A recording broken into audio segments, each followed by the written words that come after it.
Dang, I was kind of grooving to that. That was a nice jam. Hope you guys enjoyed that little intro.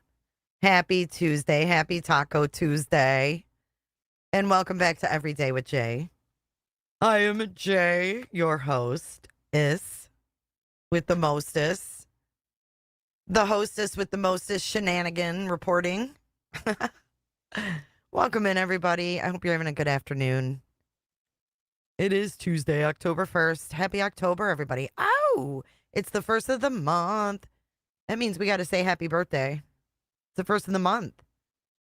How many October birthdays do we have? Cooter Club members. How many Cooter Club members have birthdays this month? My daughter is 1010. So I'll be celebrating a birthday with her. My sister's October 28th. Let's see. We've got October 23rd, the 26th, Diva, and Southern Witch. We got Tropicana on the 16th. Woohoo! Sweet and Spice, 1010. Anybody else? Evie, last night I was in the bushes, Jay, and they were trying to say it was possibly you. What was possibly me? At their house? Aw, Cheryl, congratulations. Hey, Megan. Your grandbaby's due this month too, Jen? Oh, we got a wedding anniversary on the 11th. That's my grandmother's birthday. Happy birthday, Cooters. 1018, Texas Mama. Nurseykins, your sister is the 16th. Amy C, the 3rd. That's only in 2 days. Well, congratulations to all of the new grandmas out there. How exciting. That's so fun. And to all the Cooters. Do we have our birthday video? I think we do. Yes, to all the birthday Cooters out there. This is for all the October Cooters. Happy birthday to you. Happy birthday to you. Happy birthday, 'cause you're awesome. Happy birthday to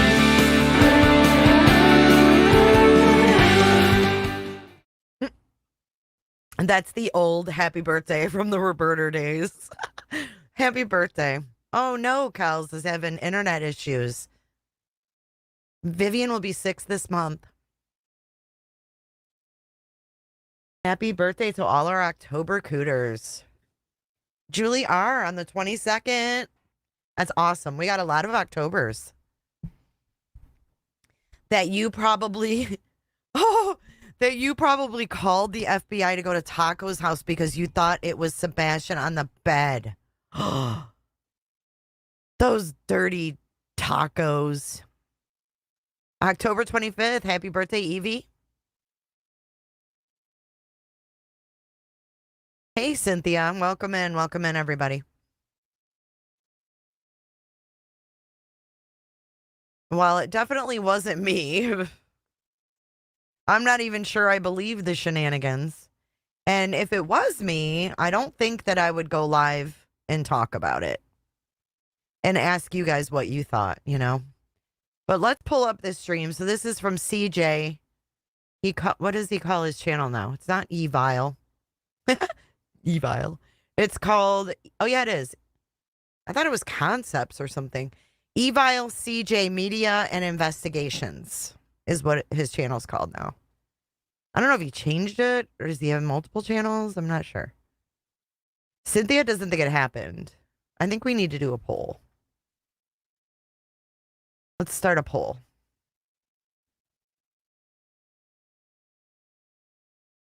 I don't know if you've even heard this, but agents were at the tacos.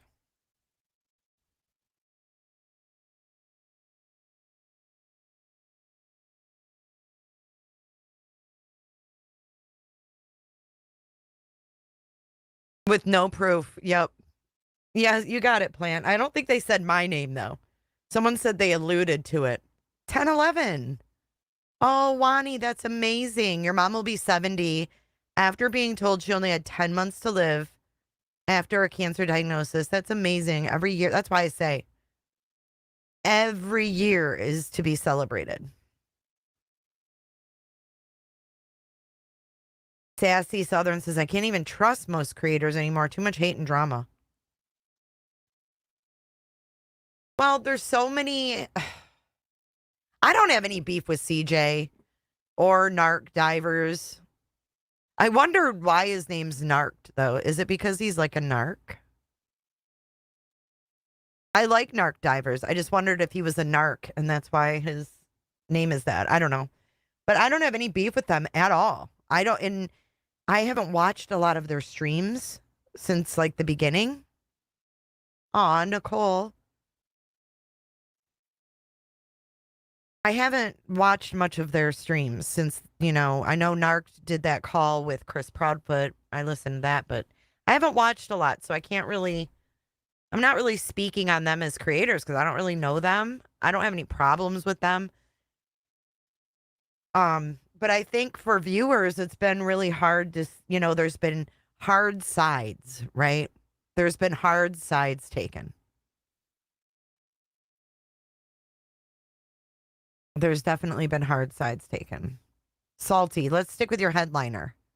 FBI agent with sus friends and male harassment. We'll get to it, Sauls.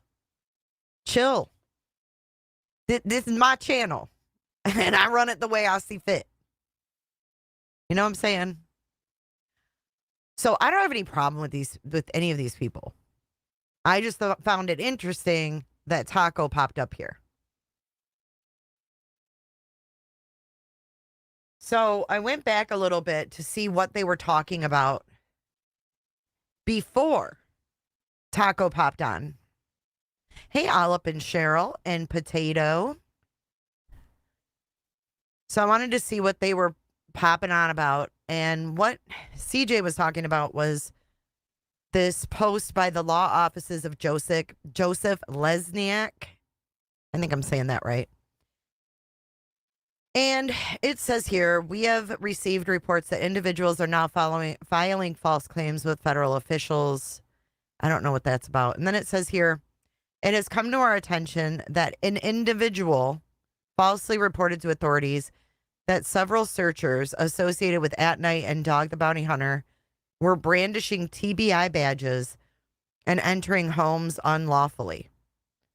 Our clients received a call from a U.S. government agency seeking clarification on these allegations, which were quickly debunked during the call as the team was en route to Tennessee. The team will still proceed to Tennessee, and no updates will be provided except to law enforcement until At Night releases their initial findings report in the coming weeks. I have no idea what any of this means. But they were reading over this, saying that, people were using fake TBI badges. And then Narc, he joins. Okay, and they're talking. And then they go to their footage, right? And they're looking at this footage, and they're in this pipe here.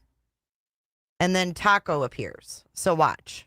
The tube that you saw, like going down. in, like if you guys saw the retention pond video, and you know how you got the tube that was coming out from, where the pond is at, that's how big that tube is in the bottom. It's the same. It's the same size. Okay, right. So they're looking at like an inspection video to see how it works. Do me a favor, Taco. Would you type in the email so I know it's you? What did you type in the email to me?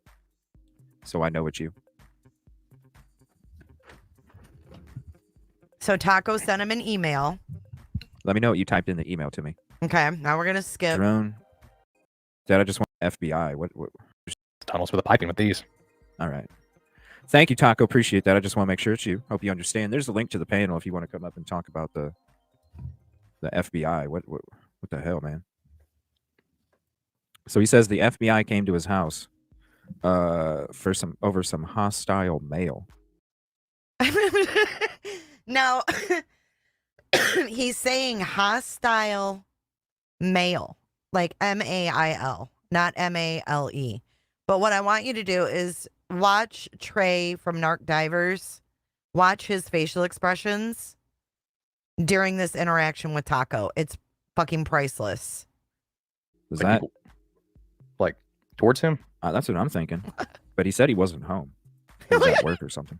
Yeah, when I started my show, he said the FBI came to his house over some hostile mail, and it was while he was at work. Tony's a hostile What was male. the name? What was that in the drain? I don't know. Probably just regular Off to the side. runoff, regular runoff water. You guys like all BS. Probably. Yeah, I sent you the link. Oh, if you wanted to come up on panel. Oh, Yeah. I thought Okay. So here. you did. Oh, you did not see it? Yeah, it's a StreamYard link, so you can hop up on the panel if you have time. I know you're at work, So but if you wanted to, you're more than So welcome. Taco's at work. Do you guys remember when he sent me, Chris? Do you guys remember when he sent me the pictures of his work? And do you remember when Dog the Bounty Hunter talked about a chop shop? Well, it's so funny because every time that this motherfucker's at work, there's no one else there. Like he's there by himself.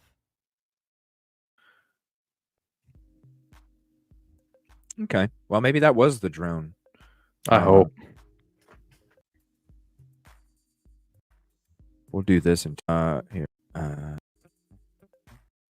Oh, he had to send it again. One that I came. People are saying like 1008 is that. Hold on. Let me zoom in Here he comes. or something. It's just his timing too. Is I always pay attention to their timing. He said he That's worked square under or the something. table. Something a mail. Let's see. I don't remember him saying that. They said CJ has an accent. Like, Probably have a little bit. or something. How do you normally join? Are you? My God, Taco. Hold on. He's acting like he Okay, can't get there we on go. the phone. Yeah, I'm at lunch right now. Here he is. If you I want the camera. can't. Okay. You ready All right, for hold on. this, guys? What's up, man? Not much, man. How you doing? I'm doing all right. Thanks for hanging out this The show fuck? like you have You're been for a fine. while. What the hell happened, man? Are you still at work or? Yeah, I'm at lunch right now. Hold on, let me get my headphones working here. He's at All right. lunch. My head, how's that? Okay. Yeah, no problem. All right, here you go. Yeah, I'm at work. My marvelous work. I mean, he's always the only one there. Cheyenne says Taco is high AF, in your opinion. And everything in this stream is allegedly, in my opinion, and for entertainment purposes only. Look at Trey's face. Look at Trey's face. He's like, what the fuck am I looking at? I don't know why he pulled his cap that way. It's like he's being a smartass. Watch. All right, hold on. What's up, man? Not much, man. How you doing? I'm doing all right. Thanks I mean, what? for hanging out the show like you. Is he trying to like? I You don't have know been what for a he's while. doing. What the hell happened, man? Are you still at work or? Yeah, I'm at lunch right now. Hold on, let me get my headphones working here. Let All me right. get My head, how's that? Okay. Yeah, no problem. All right, here you go. Yeah, I'm at work. My marvelous work. Oh, sweet, man. Look at that. Front row access. Appreciate it. There's no one else there but him. Yeah, I'm at my desk right He said he was at his desk. Wait.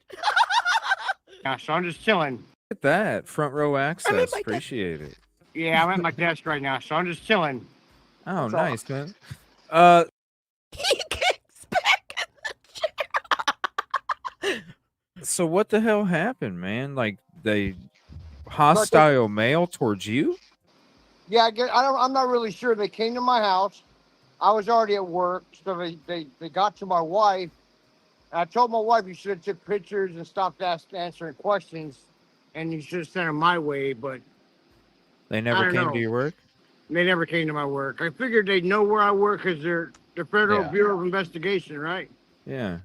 Pretty much they know what their answers are before they even come. So He's not joking about that. When the FBI comes to your house, they already have the answers to what they're fucking looking for. I'm not really sure it was for real or who was out there.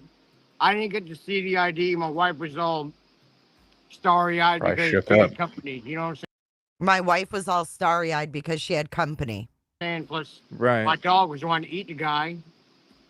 So Wow. she called So- me up, and I was like, that's funny. They should come visit me. Huh, I'm surprised they didn't. Did they leave her a card or anything? No.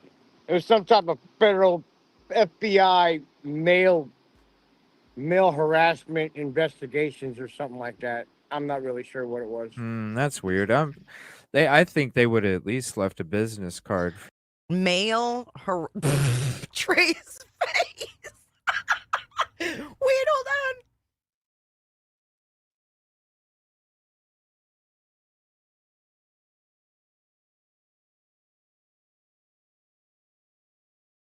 They never came to my work. I told my wife you should have took pictures and stopped answering questions, and you should have sent them my way, but They I never don't came know. to your work? they never came to my work. I figured they'd know where I work because they're the Federal Yeah. Bureau of Investigation, right? Yeah. Pretty much they know what their answers are before they even come, so I'm not really sure it was for real or who was out there. I didn't get to see the ID. My wife was all starry-eyed Probably because shook she had up. company. You know what I'm saying? CJ says shook up. He says starry-eyed. Plus, Right. my dog was wanting to eat the guy. So Wow. she called So- me up, and I was like, that's funny. They should come visit me. Huh, I'm surprised they didn't. Did they leave her a card or anything? No. It was some type Look at Trey's face. I can't. I can't. This dude's like, the FBI came to my house, and you'll see later, Michelle, his wife, Mrs. Taco, says that they came 30 minutes after he left for work.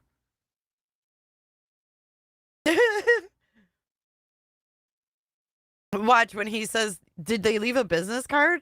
And he's like, no, watch his face. you know what I'm saying? Plus, Right. my dog was wanting to eat the guy. Watch So- Narc Wow. Diver's face. She called So- me up, and I was like, that's funny. They should come visit me.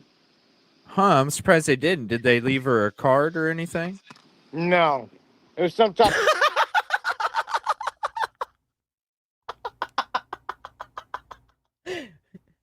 No card.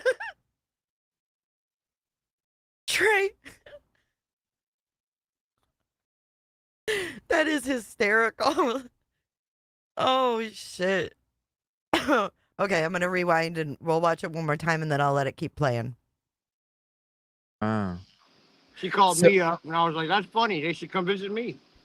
Huh, I'm surprised they didn't. Did they leave her a card or anything? No. It was some type of federal FBI male harassment investigations or something like that. I'm not really sure what it was. That's weird. I think they would have at least left a business card for you to get At the for you to get a hold of them. You know what I Yeah, at mean? least fucking came out here and fucking made a big scene at my job, at least for 15, 20 minutes, you know? get you off the clock for a few, huh? I can't. But, you know, something. Huh? So hostile mail. They didn't go into any further than that or nothing. They just what No. they do? Just ask if you live there, and then said that this is who we are, and then they left. Yep, they flashed a badge of my wife, and that was about it. Man, that's crazy. You would think they'd left a card, like if you need Yeah. anything type of deal, or like an open-end statement, like whatever. Here's our card. Yeah, hey, You would call think. us. Call us. We're looking for you. You know what I'm saying? Yeah, because I mean, if it's a Call hostile us. threat, don't you think if Call us. We're looking for you. they're actually coming to your house to warn you, if it was legit, that they would actually try to make sure that they contacted you, whether by phone Yeah. or showing up or giving a business card to come back tomorrow? Well, Like- not ding dong ditch me. You know what I'm saying? I told the ladies, get the dog next to you and break out the gun, and I'll be home at 1:30. You know what I mean? Ding dong. Okay, so something tells me that this is fake. And I'll tell you why. Anybody, and I mean anybody, who even thinks that the FBI has been sniffing around their house is not going to be laughing about the FBI ding dong ditching them. Absolutely not. No way. And then if you take, someone like Taco. Oh, 25% of you guys haven't seen this yet. And if you and if you take his nonchalant attitude, right? Especially someone like Taco, he'd be scared to death.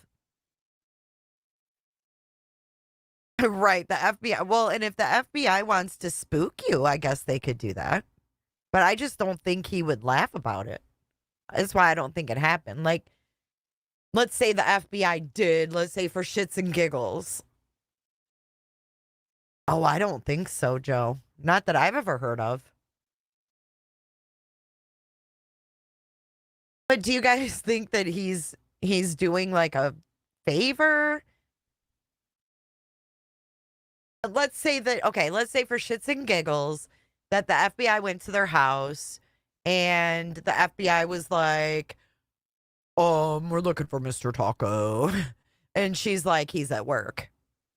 And then they just leave when her son shows up. Right. I mean, if anything, it would be a spook tactic. That's what I think too, Andy. Is your refrigerator running? I mean, I don't know. But then his wife brings up that fucking girl on the bed again. And it's like, why you bringing that up, baby? I thought we settled that when you came on the panel, Michelle. Smack talker. I thought that we settled who that was. Why are you still bringing it up? As of last night. Ding dong ditch you. That's funny as hell, man. Yeah, I don't know. That's got to be a little worrisome then, man. If it doesn't. Is it there loud Not enough? telling you what to do, but I would want to at least like document it with your local police or something. That's Yeah, just man. me. I think tomorrow I'm going to call the local branch here and see if they have actual people out. Yeah. You know what I'm saying? Because He's going to call the local branch to see if they have actual people out. I'm not buying this shit. Why wouldn't you just call the FBI field office if you thought it was the FBI? if it has something to do with the mail, I didn't think it was a separate branch of the FBI for mail. I thought mail had their own shit because they're pretty much above everybody else, you know? Well, it's the United States Postal Service, but the FBI does investigate mail crimes, email crimes too. So there is a such thing. I mean- There is a such thing as hostile mail. And I pinned it a minute ago. It's like sending people emails that are like harassing or threatening in nature. It's a thing. But why would they just, if they're going to pull a fast one, why this? Haven't we already heard that there's been emails sent that were threatening? Haven't we heard that?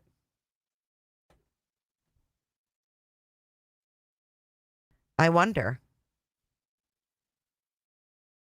I also wonder, like, is it possible, this is just a theory, that Taco has gained information throughout this time frame of 7 months? And is it possible that he's a double agent? That he's working both sides to get info? How do we know? We don't. And that's what's so mind-boggling about all of this. That would mean Taco sent an email. But we did hear there were threatening emails going out. Remember, we heard that, I guess it was allegedly, it was Seth that gave contact info of all of Chris Proudfoot's and the Bowersox's families.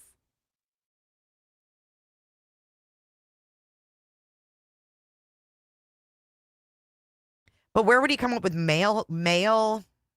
hostile mail? Like, you would have to know what the fuck that was. Do you know what I'm saying? Yes. Yes. He would. And Katie denying his existence. I mean, just the theory.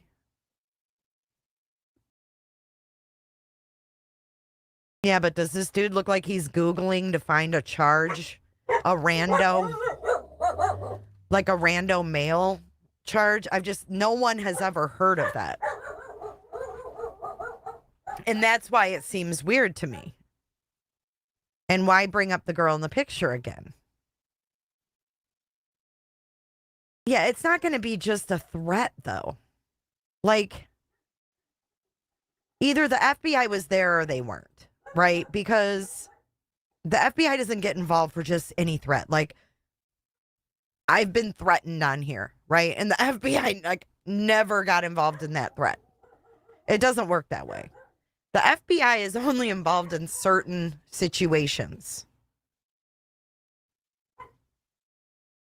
I don't know. I don't think anybody's getting death threats. That's what I just don't believe the death threats. Because, I mean, I don't know. Let's keep listening. Mail. I thought mail had their own shit because they're pretty much above everybody else. You know what I mean? Yeah. Huh. Yeah. I don't know. Any names? Did they give any names or anything, or just she was probably just so Yeah, like wow, You know, guy's here. My dog's going haywire. You know what I'm saying? yeah. I'm a big dog, man. She's like 100 pounds. Yeah. Right. Well, that's crazy, man. Well, prayers in case anything happens. You know what I mean? Prayers, definitely reach out and contact your local authorities, letting them know. Most definitely. Yeah, most definitely. This claim is almost verbatim the same as that Brittany Rando claimed. Is this another case of monkey see, monkey accuse? Right. We had the Proudfoot's alleged neighbor, Brittany, claiming that someone, I think she actually blamed SF for putting on a badge and going to her door or some shit. I think that was what was said. I have no fucking clue. It's a mess. But they have no proof. They have no business card. They have, I don't know. I mean, they're saying that, Jackie, what's up? They're saying, Miss Nightbot, that the last time I spoke with Taco, which you can't believe much, he said that he reached out to all these people and that they never got back with him. Hey, SS. And then when we got SF up on panel, they skedaddled and never came back. And then they went to Terry Lynn's and started talking shit about how awful I was to them about this girl on the bed. And now they're talking, you're going to see his wife's going to talk about her again, Mercedes. Hey, everybody. Yeah. Have a good evening. I I got to go back to appreciate work, you. man. Yeah, no problem. Thank Thank you for you. hopping in. Appreciate you, bro. Have a good night. You too, buddy.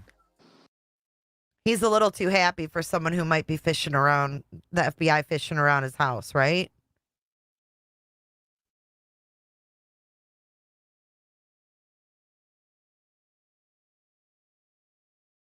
He's pretty happy. He's pretty freaking happy. Does anybody want to come up? I'm going to put the link in the chat. If anybody wants to come up, I'm going to keep playing this because I want to show you. He pins Mrs. Taco's comments. Sebastian Man. Strong, right? That's Sebastian, right. baby. That's right. Sebastian. That's right. Appreciate you. Man, that's crazy, dude. That's skeptical as heck. I'd be making sure I got that one documented just to be like, I don't know if these guys were legit or not. That's scary, man. With what your title is now, and then that happening, you just don't know. You would think Especially- that left a card, dude, they would have left a card. a number, like a report number, like if you need anything, here's our case number, yada yada.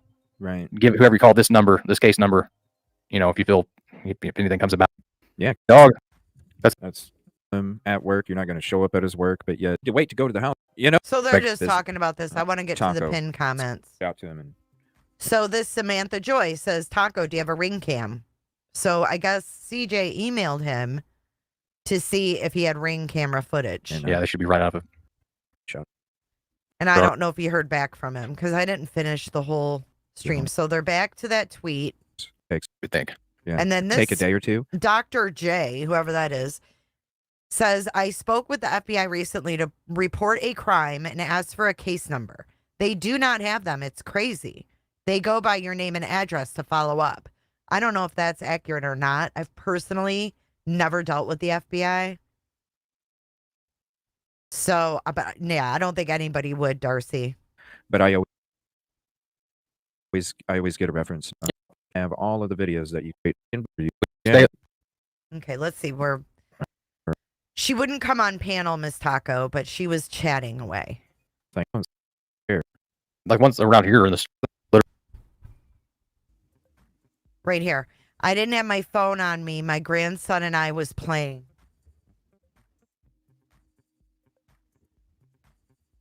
Sorry, I'm just trying to look for all the. Let's see. We don't have Ring camera. Oh, you guys can't see it. Shit. But across the street is a police. Oh gosh, Thank that's. God. That might have, I don't know if they were there or not, but it could have been a deterrent.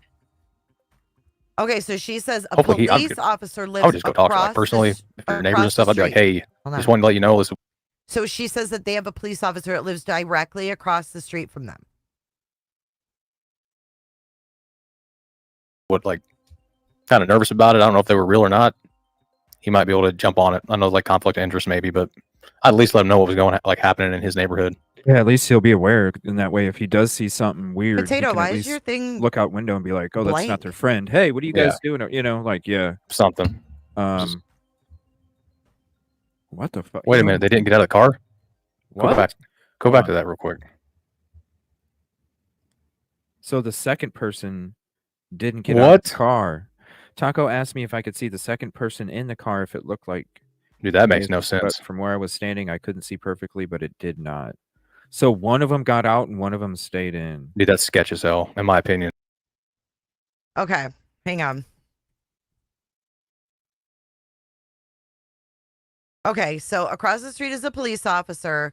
Taco asked me if I could see the second person in the car if it looked like Chris. Oh, come on, Chris. Is this some kind of a joke? I couldn't see perfectly, but it did not look like Chris. Why would it look like Chris? And why would Taco even assume it's Chris? Why would Chris come to their house with an agent, or B, come to their house with a fake agent? Yep, this is more Taco bullshit. Taco salad, if you will. Look out window and be like, "Oh, that's not their friend." Hey, what are you guys doing? Wait a- So the second person didn't get out of the What? car. Taco asked me if I could see the second person in the car if it looked like. Dude, that makes no But sense. from where I was standing, I couldn't see perfectly, but it did not. So I think one of so them got too, out Tiff. and one of them stayed in. Dude, that's sketch as hell, in my opinion. Anytime we did like a contact or something, like if you're rolling doubles, you would always show, like, that doesn't make any sense.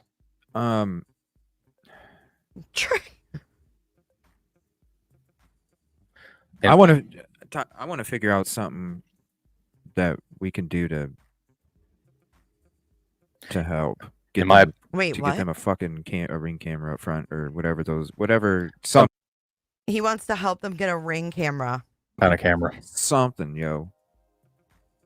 In my opinion, buddy, like, not saying it is or isn't, because, I don't know. But if someone was sitting in the car and someone made contact, it's almost like, in my opinion, the person in the car was kind of like doing the thing.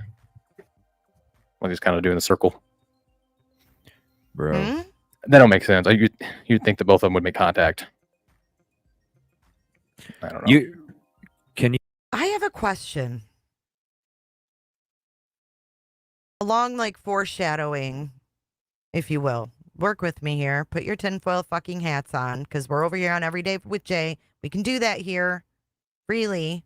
We can put our tinfoil hats on.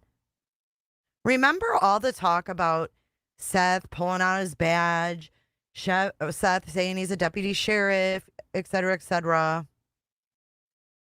Could he have gone to doors with that badge? I'm just wondering. And do you, you think Taco's in Tony's pocket? Can you come up, Mrs. Taco? I can't come up. I've got, okay.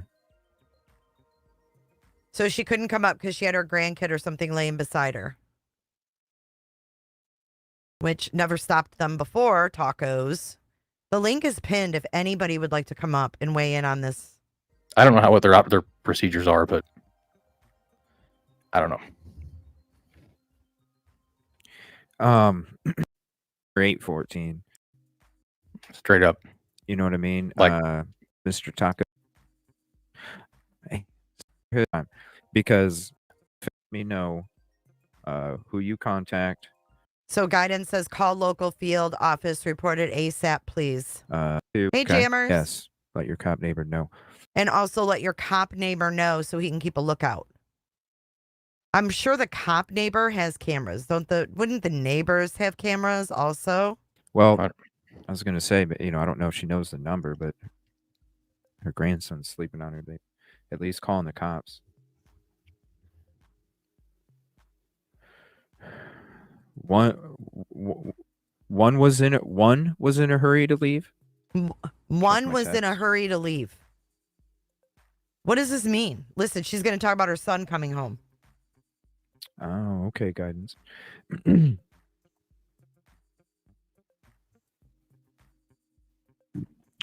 got your text. Thank you. But also, would someone like Taco be comfortable lying about the FBI?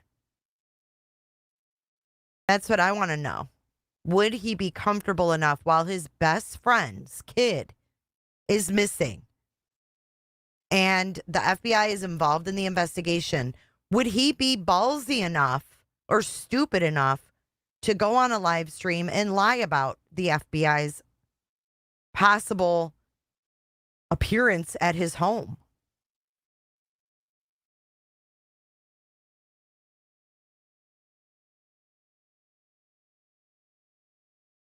So basically, there was a tweet by the law offices of Joseph Lesniak. Following the tweet, it was shared by CJ, and then he went live and was talking about it. And then Uncle Taco popped up in the chat and came up and said that the FBI had been at his house right after he left for work. And that Mrs. Taco let him know. And we're hearing the story.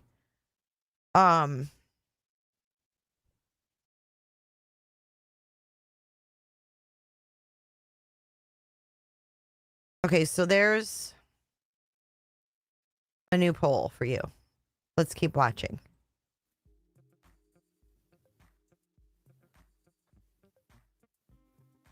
Hope floats. Trust me, they've already. I don't know if he's saying it has anything to do with Sebastian's case, but would you have the balls to lie about the FBI when your best friend's kid's missing and the FBI's involved? I just find that to be a little bit odd. Anything happens, they're already getting reached out. You can believe that. Even when I'm live, like right now, they already reached out as soon as we heard what was going on. So, trust me, Hope floats. Good question, Mike. We get that Rhetoric? shit sent ASAP. So is this supposed to make everyone scared? Like, what's the point? Hey, Pooh Bear.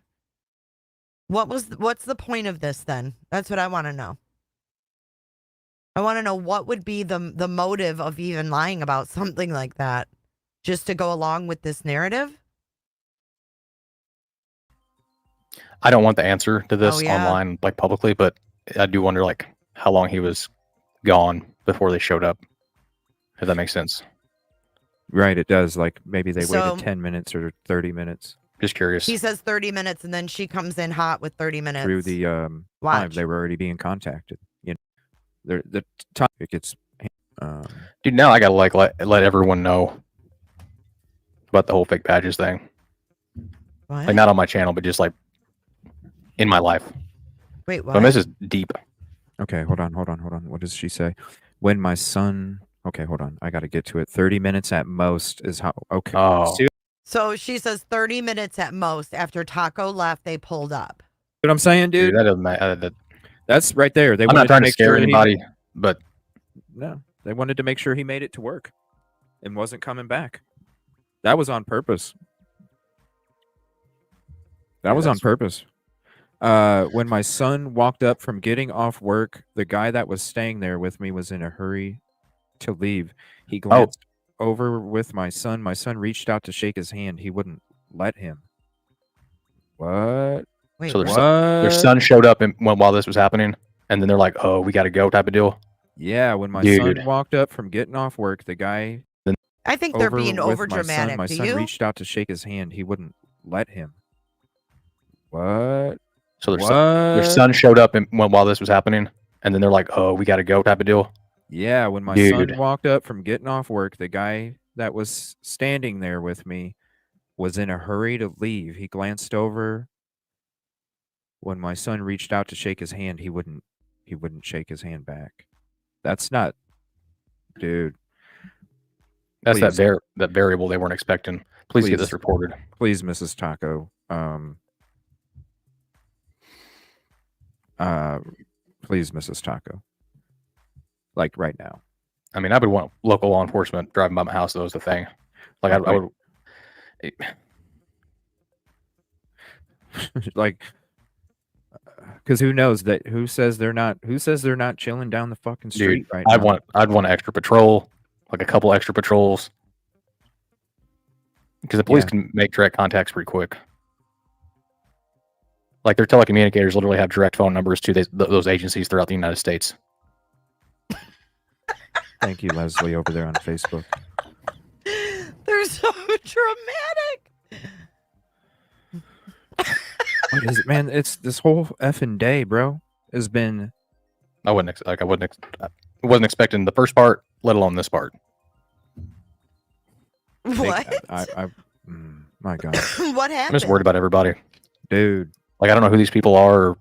But we just had Clue, Crabtree, and SF Investigates go out with Chris and Katie searching, and not a damn thing happened. I mean, make it make sense. I'm glad he hopped up and explained it, man, because it's Smack Talker. It's nowhere. They both. Please call the FBI local branch. You know, spin the information. Yeah, let me check my email. Hold on. It's not too late. Let your neighbor know. I wouldn't. These people, listen. It's not okay. It's like this. You know they're probably hanging outside because you know they're probably not from fucking Tulsa. Yeah. Oh my goodness. So they probably traveled. They're probably staying at a freaking motel or a hotel within a mile of the property. What? They're probably staying within a mile of the property.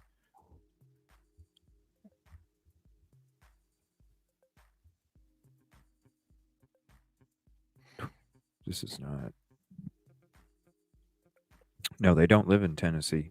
I don't have time so it for doesn't have that. anything to do with Sumner. No, they don't live So they're saying it has nothing to do with in Sumner. Tennessee. I don't have think time to watch all their probably shit. maybe 10 years. I mean, I heard that his Go ahead. serpentine belt was missing or cut or something like that. I don't know. He tends to get a different vehicle. If that makes sense. Yeah. I can't see the. Wait, she said listen, a Ford. A Ford about, she said, an Explorer or Expedition. Now, don't you remember they told me when they first came on my channel that there were dark vehicles? I didn't know he was associating with Taco. I thought this was just random. Is this not random, Captain Ganja?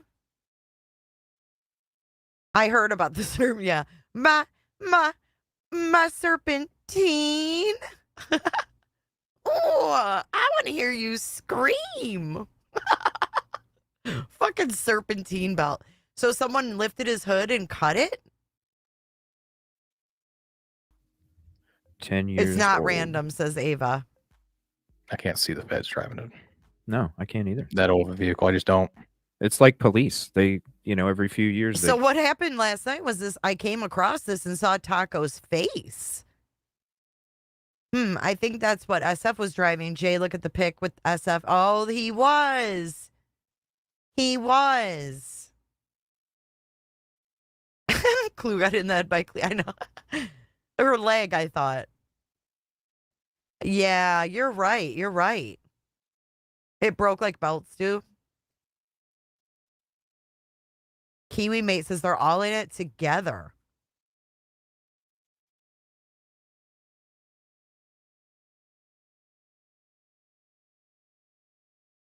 This is like trying to nail Jello to a tree.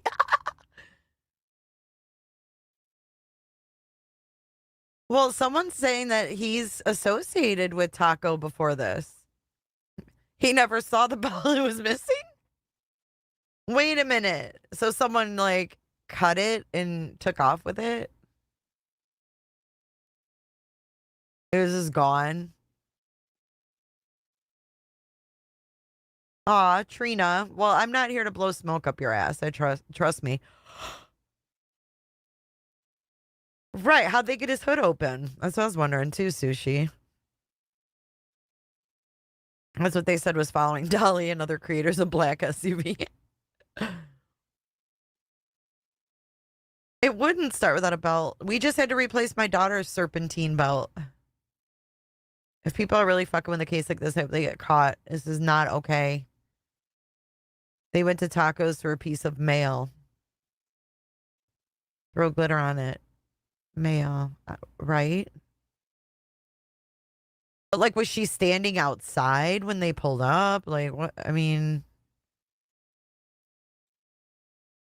serpentine belt. Right. And we can't put on our tinfoil hats and discuss something. Okay. How you doing today, Pine? Hey, Heather. That was Clue's black SUV. Well, at any rate, an SUV, and then there was a black truck. Hostile mail includes email.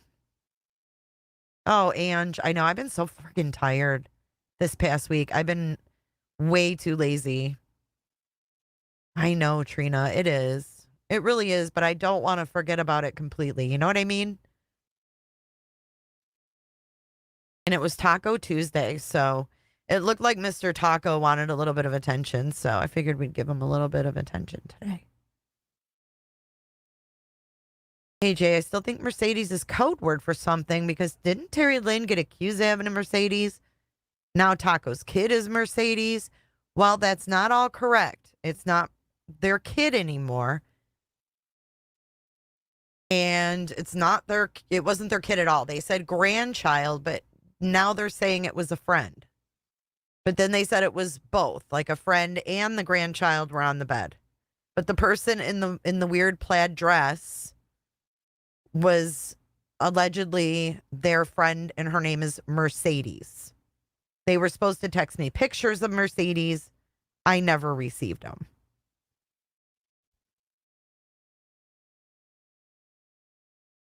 But she's got more comments. Listen. Unless you're They'll sell them at auction.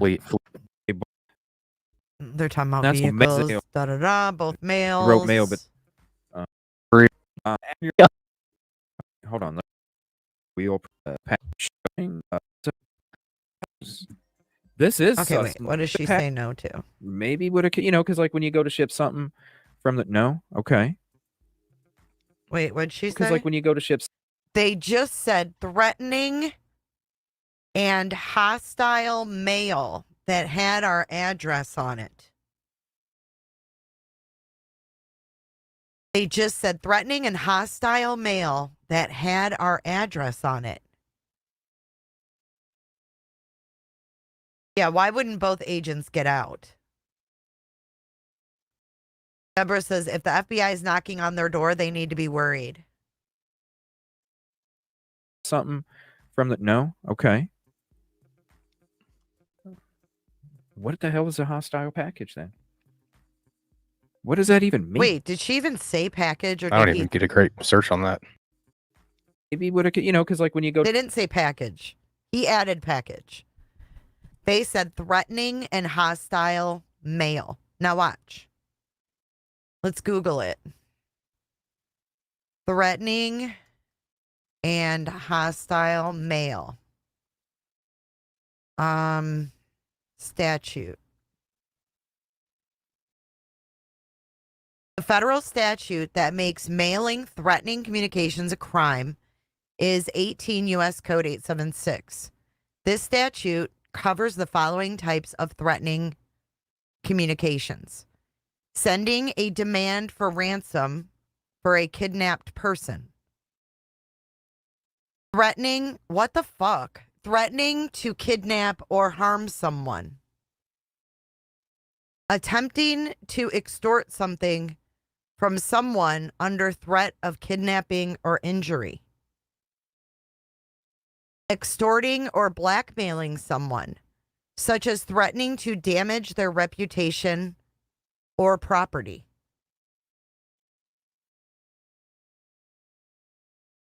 That number 4 seems like I've heard about a lot of people who have been blackmailed and their reputations at risk with blackmail. No, that's not what she said. She said threatening and hostile mail that had their address on it.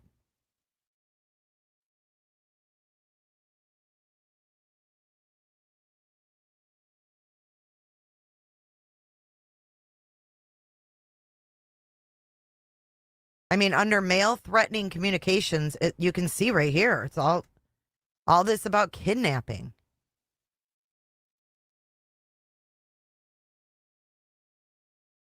I mean, I'm not making this up.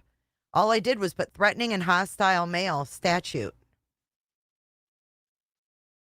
And it's all about look. Whoever transmits in interstate or foreign commerce any communication containing any demand or request for a ransom or reward for the release of a kidnapped person. Whoever with intent to extort from any person, firm, association, or corporation any money by contact containing any threat to kidnap any person or any threat to injure the person of another. I don't fucking know. I'm just reading you what I pulled up.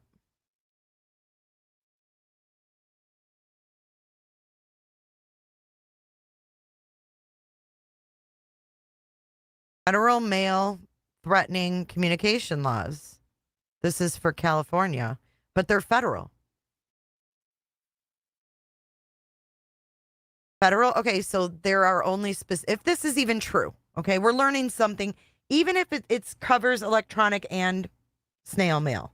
But listen. Even if this didn't happen, we're still fucking learning something. So consider it a learning experience. Federal prosecutors have almost unlimited resources to conduct a criminal investigation and build their case against a defendant. Just help a brother out here. Thank you, Snazzy. I'll read that in just a second. There are only specific types of extortion and threats filed as a federal offense. These federal statutes list several federal crimes of extortion, communicating threats, and several federal crimes, whether the communication is by wire or mail. These are national laws. And I just read this. It is important to note that it doesn't matter if the intended person receives the communication. It only matters that the mail was used to send it.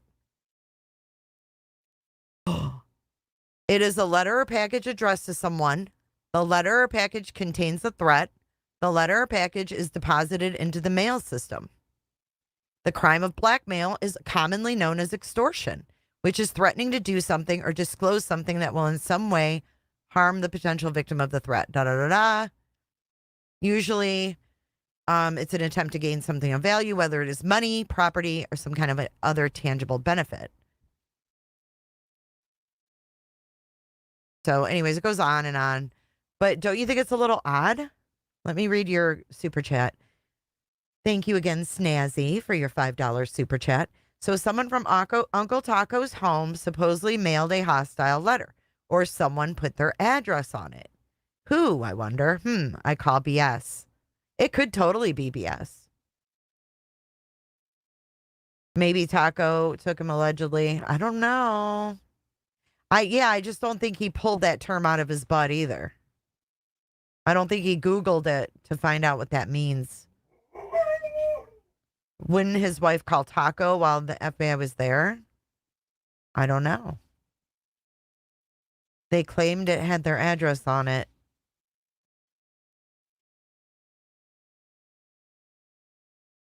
All public information. They could at least formulate a script that's less obtuse. What about a government agency contacted their client? His wife was starry-eyed. Makes me think of a ransom letter. I mean, God knows what kind of fuckery went on, right?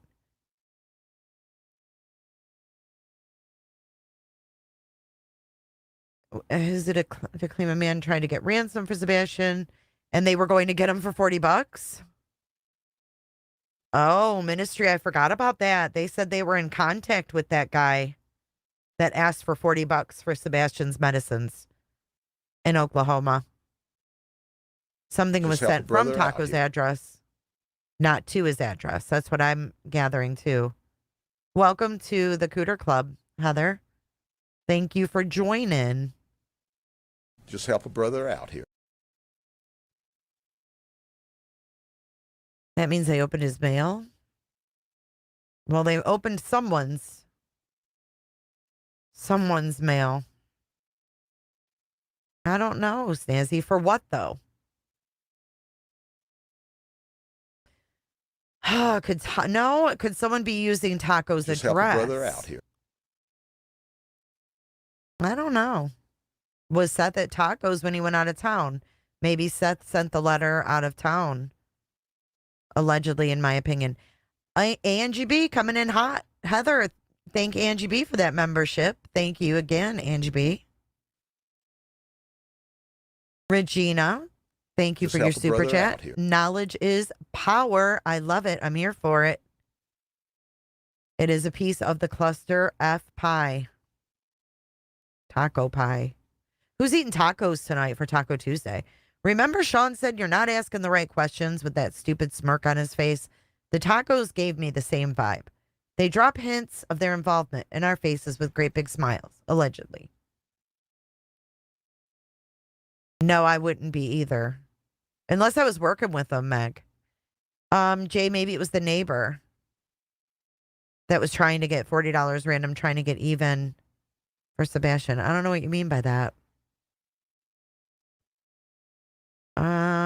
TikTok Tony, yeah, they live right by each other, actually. Pine, thank you for gifting, and Sushi, make sure you thank Pine for that membership. You became a Kuta. They didn't say anything more, I don't think. Let's keep listening, though. I didn't listen to the whole thing. Let's see. Oops. She says more, but I didn't watch it. They said they were on the phone when the police showed up at that guy's house, allegedly, too. Who? Who did? FBI isn't filtering Taco's incoming mail to weed out threats. So he either threatened someone via email or something, and this is BS. Well, it could be email, too. Seth said. Sherry, thank you for your $10 super chat.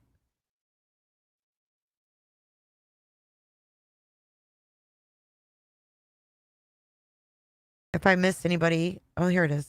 Thank you, Sherry. When you get mailed, you say, thank you. You say mailed to us. Why say our address on it inside a letter? I don't know. I just kind of pictured it being like their return address, maybe. You think? If it really happened. Exactly. I mean, we're saying taking all this with like a huge chunk of salt.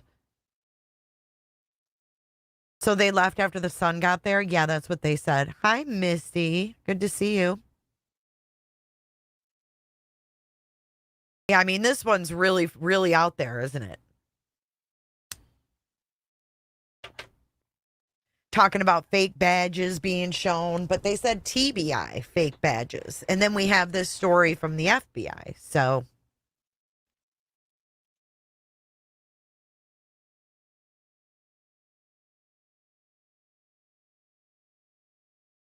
you have their number, right, Jay? Just text them from one of those burners. I'll do it if you won't. Text who, the tacos?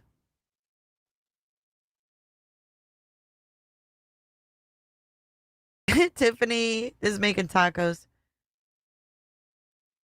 I have them on my Google number.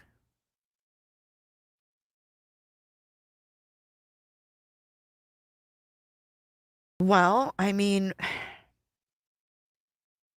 Tamara, if you think about it this way, remember when that one woman reported, now we don't know if it's true, but it would be a pretty far out there story if it wasn't. Remember when that woman went to Grandfather Mountain and she said when she got there, she was pulled into a room by a bunch of agents?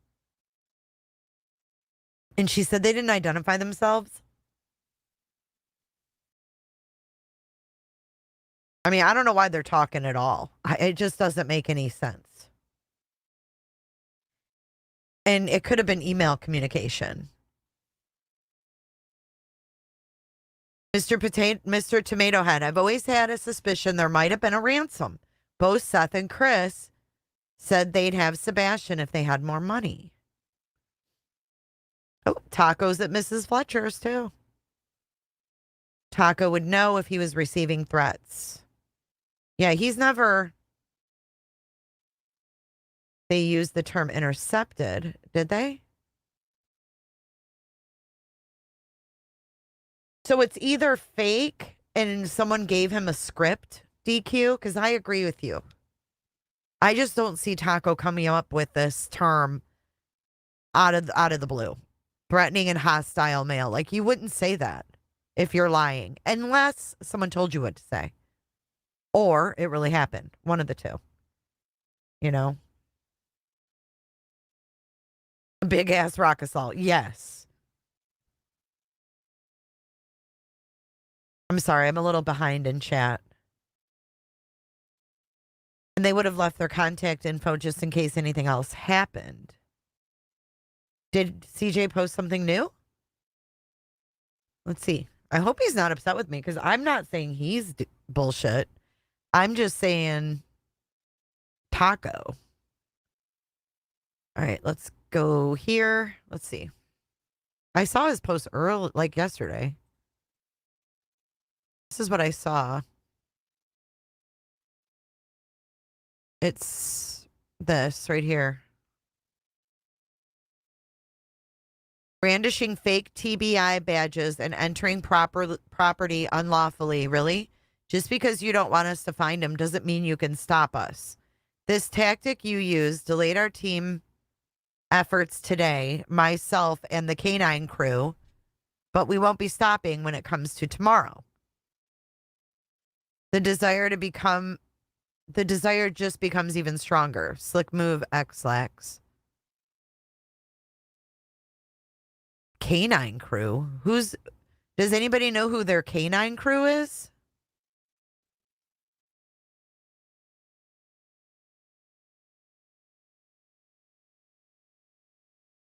Oh, he did change his name again.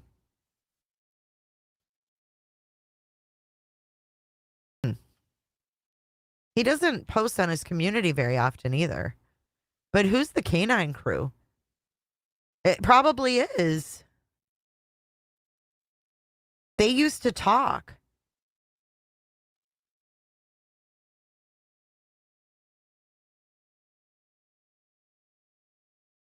What woman that was questioned at the alleged sighting? Who's that, Fred Dorma?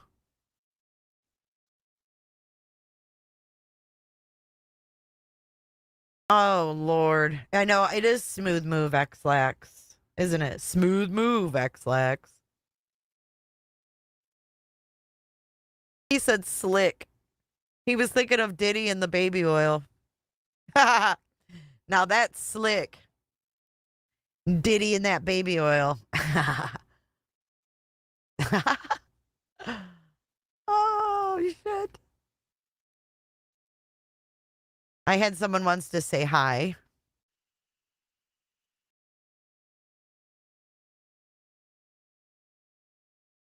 So it sounds like maybe he's, I mean, I hate saying teams, but there definitely are teams in this case. And I think that's why viewers are having a hard time knowing who they can trust and count on to not flip flop and, you know, feed them false information for a narrative.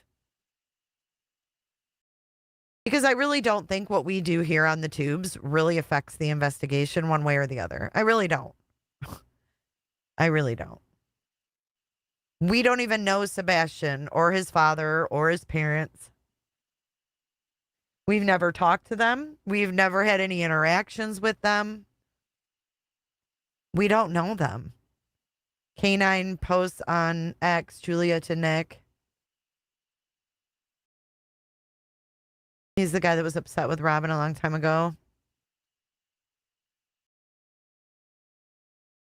Didn't Seth serve CJ with a C&D? I think he said he did, Mrs. M. It's good to see you, Mrs. M. It's hard to watch and hard to trust a single soul. See, I hate that it's doing that to you guys. I really do. Because I don't...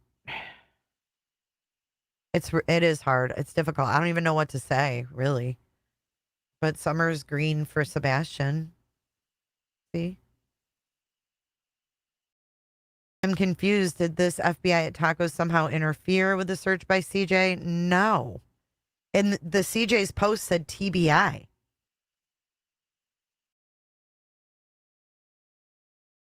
Don't you think, though, that the evidence that the TBI gets, I mean, they're not going to get legitimate tips from us. If anything, they're getting, you know, false narrative tips, and it's clogging the way because they have to check every one, right? I mean, that's how I see it.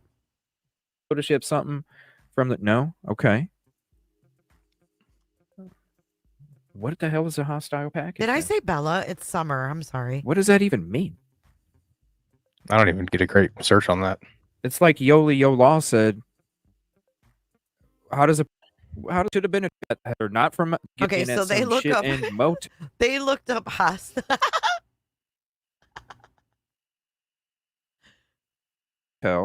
He looks up hostile package, and his second thing is Powerhouse wheels and tires. It must be a tire package. About a mile away from the home, and I did say Summer. Okay. Wouldn't be surprised if they're sitting outside. Smack Talker, Miss Taco, did they ask you what time your husband gets off? That's just package. Why wouldn't they? See, he put package in there, and they're searching package, and now everybody's saying package. Do you have anybody? She says, I have a call into Postal Investigator Office and on hold for FBI. That can come. Let's see. Solve it. If the authorities intercepted a package, what they mean by that, I don't know. But we'll get it out there at least. Yeah. She said she was on hold. Oh, Mr. E. Oh, Lord. Say no more. Say no more. Look who has entered the chat. None other than Mr. E's Crimecast. Uncle Taco got a hostile package? Weird. The verbiage just doesn't add up. Oh, Mr. E. It's weird. Oh, Mr. E. It's weird. The verb. Oh, Mr. E. It's It's so dramatic. Oh. Weird. The verbiage just doesn't add up. They do tell on themselves potato. It's plus the way one dude sit in the car. Yeah, there we go. FBI quote FBI showed up asking for Mr. You have Taco, entered John's Funhouse regarding a hostile package they didn't leave a card. They didn't. I'm gonna have to clip this so people, because I mean, there's so much, like there's so Election much to it. officials. Uh, I mean, now I don't know. There could be more to, what went on TikTok. I don't know if there were any, images shared. Like sextortion is a huge thing. I thought about, doing a whole live on that. It's a huge problem right now. We have people unaliving themselves over sextortion. her son there, when her son came up, it basically just stopped by to ask if that was their house and that it was regarding a hostile package, and basically bounced. Bounced. And please don't put in chat where they live, because it's going to get deleted right away, and it's very, we're talking Just about make it worse. it's none of anybody's business I where they think he live, is, Potato. except for them and the people that they're calling. Other than that, you're just putting them more, you really put it nicely. Do here. Let's It could see. be, but There's a lot of red flags. I don't You think so. that someone mailed something awful to them to scare him. I don't Just help a brother out here. Oh, snazzy trinkets coming in hot. She says they are all part of the team. Mr. E, CJ, Taco, BJ, BHB, Tony, Seth. Excuse me, I have the hiccups. Nick, Clutch Your Junk, etc. They all parrot the bull crap. Ugh. The list is getting longer and longer and longer. Hold on. Thank you for your support, Snazzy.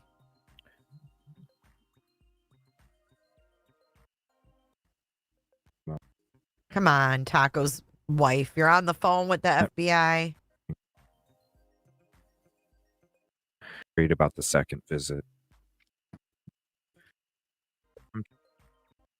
I don't even know if she comes back, to be honest.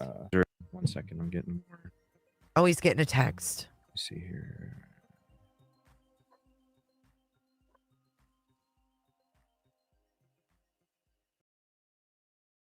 Hold on here. Mimi. So sorry if I don't see you guys' chat here. There is none. They're trying to. They'll see if they're going to see if any of the neighbors do, but they do not have any security footage. I want to try. I don't know. No, the FBI hasn't released anything, and they don't. And even if it was the FBI, we would never know. Look at this shit, though. Look at this. Smack talker. This is Michelle Taco. All I could think of was the picture they thought was Sebastian dressed like a girl. Maybe they wanted to see if he was here, but never asked to come in.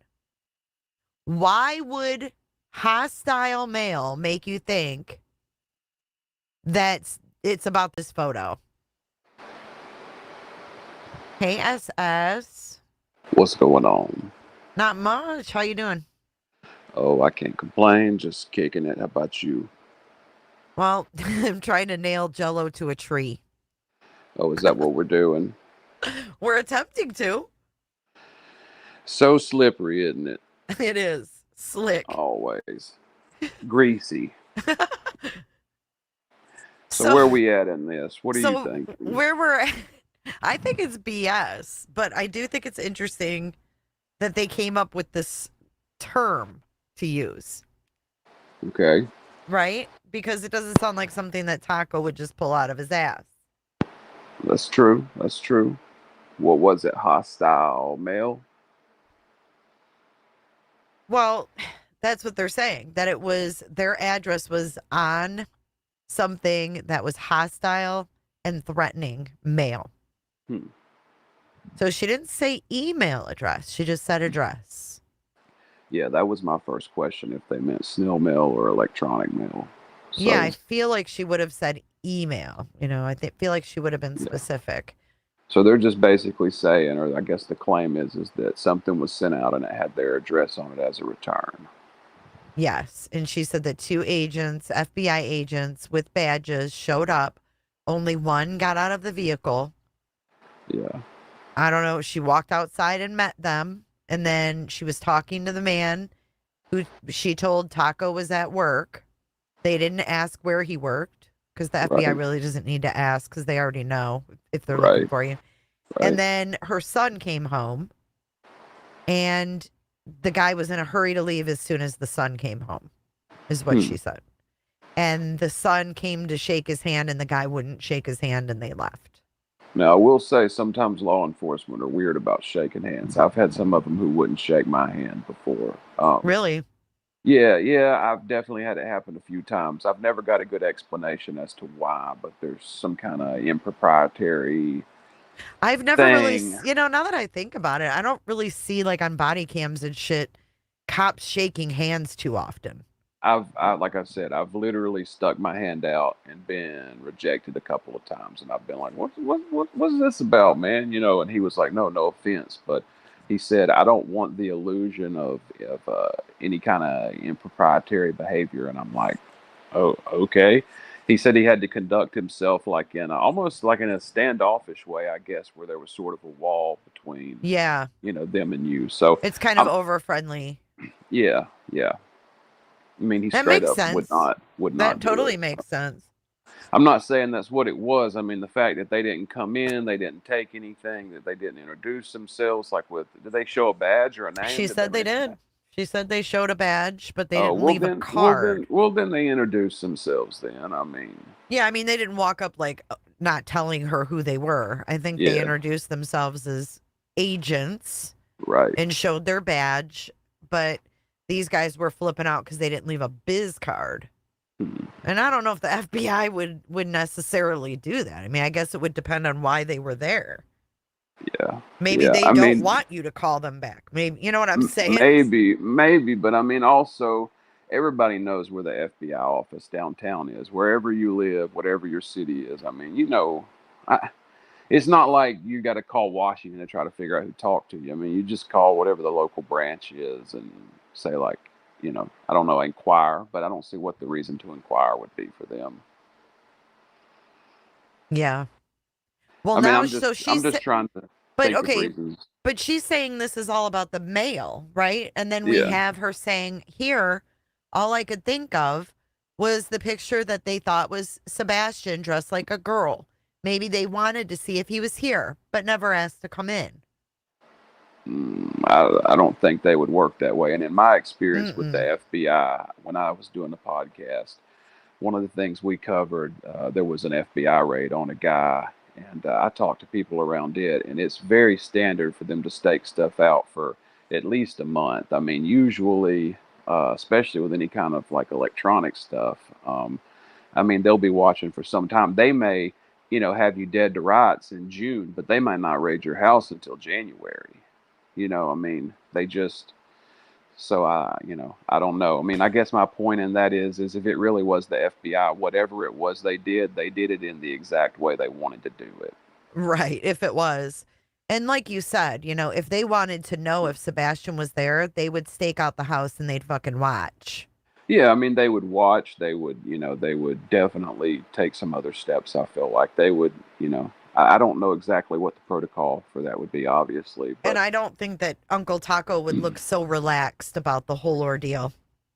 yeah, I saw him with his baseball cap just needed a little propeller on the top. Somebody else said he looked like the Mario brothers. Yeah, What's his name? Mario Luigi. Yeah, Mario Luigi. Yeah, one of them. One of them. I He's know. something Don't you else. guys love her collar? It changes colors too. The dog's collar. Yeah, it's LED. Oh, fancy. I know. She's sporting green today. Okay. Representing to the fullest. Yes, she is. Why What's do they need YouTubers to tell them to call the FBI? I'd be on the phone 2 seconds after finding out. Right. Yeah, I don't I don't know. People confuse the hell out of me anyways. Even normal folks, much less these. Wait, someone just put an address in the chat. Why are you putting that Nashville address? What is that? And they put a wink face. What is that? Am I supposed to Google that? Is that bait? Should I look it up? I don't know. I'm always so Uh, skeptical of stuff like that. okay, well, I bet. It's the FBI office in Nashville. Oh, fair. There you go. There you go. That's the FBI building in Nashville. Isn't it new? I have no idea if it's new or not. I mean, yeah, y'all Googling it can't hurt. I just meant anytime somebody posts like an address or something in chat, I'm always just assuming that there's, ill intent behind it. I did not It was a expect the dox. FBI. Yeah, I didn't expect the FBI. No, I really didn't. I didn't know what to expect, to be honest. Yeah. Wait, Seth is hanging in another chat like it's a hot sunny day while Taco is claiming feds at his door. Is he really? Why am I not surprised? I don't know. I don't understand why he does the stuff that he does. I know. So he's another one. Confuses the hell out of me. Oh, So wait, here's Mrs. Taco's next comment. Sorry, I'm disabled and have a hard time typing. I have nerve damage in my hands.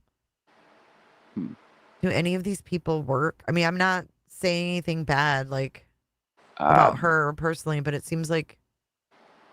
I wonder that about a lot of folks. I wonder that look at about that! a lot Look of at this folks. bullshit. Poor Uncle Taco.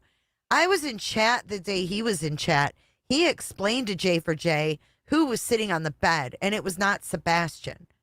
Didn't I just say earlier? I thought we wrapped that shit up when they came up that day. They said it was Mercedes. Yeah. And he pins it. Yeah, I don't know. There's so much issues with misinformation, even between channels, not just the case.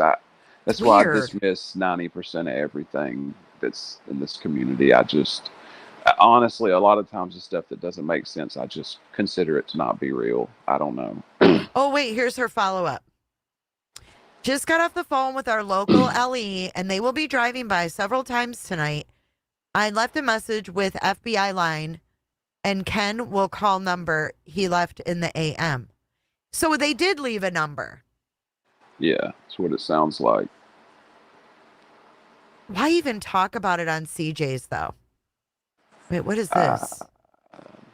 Wait. I've got a feeling that most of what they do is impulsive, so... My grandson is laying here with me. I have my little friend beside my bed, and my son is here.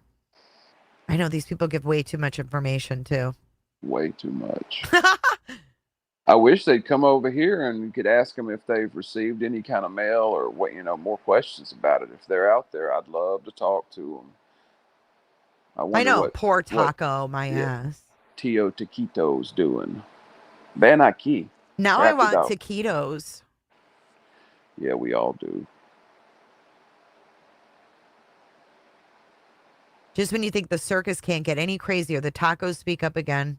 Poor Sebastian has been lost for a long time. He has, but at least we know that law enforcement are actually working on it. I mean, we all out here may get distracted, but I mean, if they can keep people from calling in crazy stuff, I mean, they're working towards an end at least every day. There's been so many cases over the years, that we've thought they haven't. Delphi, Idaho 4, many of them that they were criticized handily for, and then they come out and you realize that they've been doing a lot of work the whole time. So hopefully, we'll be seeing that here. I hope so. He said FBI postal investigator. Oh, did they say? I mean, it could not even have anything to do with this. I mean, hell, they could be. Well, no, you said hostile and harassment. I don't guess it could be weed or something then. Yeah.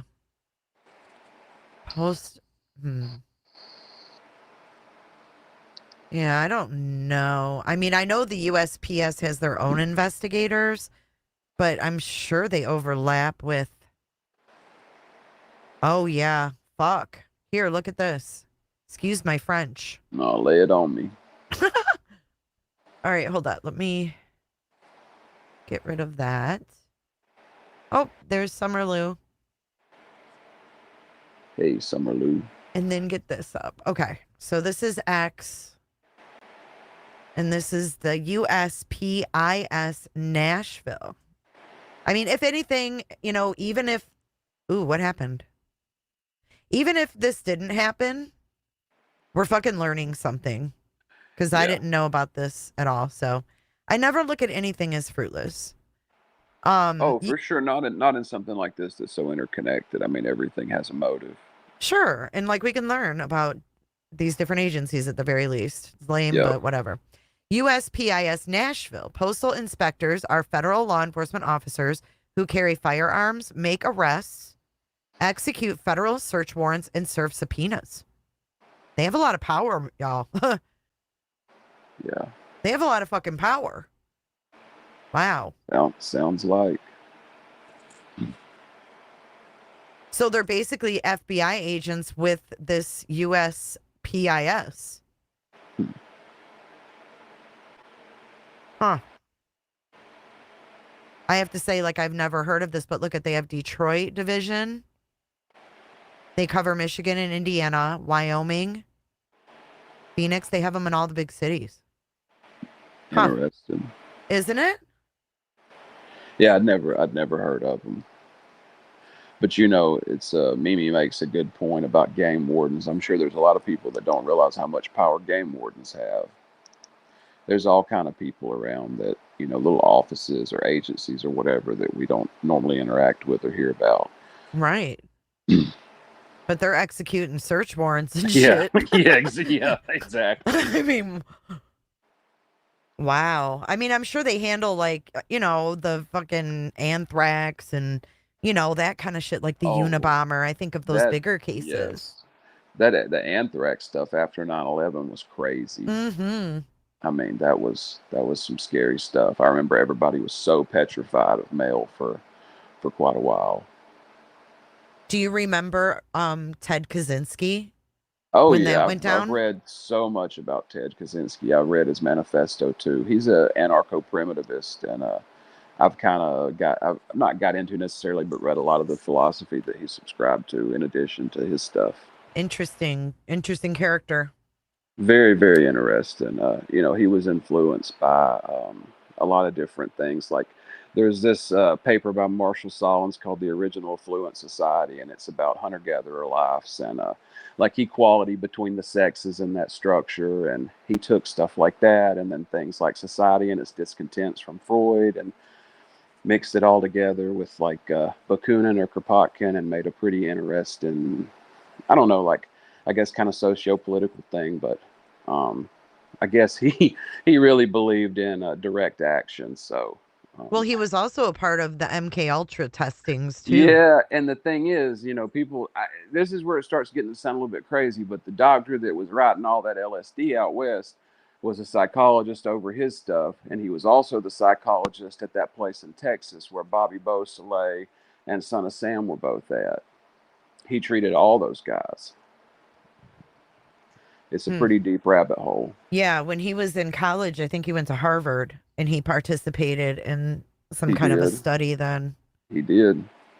I mean, I don't know exactly what that piece of it consisted of, but, you know, the videos that you see on it almost makes it sound like something out of A Clockwork Orange. Mm-hmm. Yeah, he was a government experiment, in my opinion, and they used him and abused him, and he ended up, you know, in my opinion, you know, just with some demented ways of thinking. But he was extremely bright. Yeah. I mean, I'm certainly not sitting here trying to say that, you know, I like support what he was getting at or whatever. Did you see his freaking cabin when they hauled it down the road? Oh, yeah. Yeah. I mean, it almost, when I saw those pictures, when I, you know, revisited it, I was like, this looks so fucking fake. Like they had his fucking hut or whatever, cabin on this long trailer going down the expressway. I'm like, what the fuck? Yeah, it's so nuts to think about them carrying that and rebuilding it and using it as part of like to try to say that he was, you know, psychotic, or I guess that was going to be the defensive strategy or whatever. And like, look at this, look what this man was living in and what he thought and what he was doing. I don't know. Well, here's another comment by Mrs. Taco. His badge said Federal Bureau of Postal Investigator. Bada boom, bada bang. And then he pulled up the badge.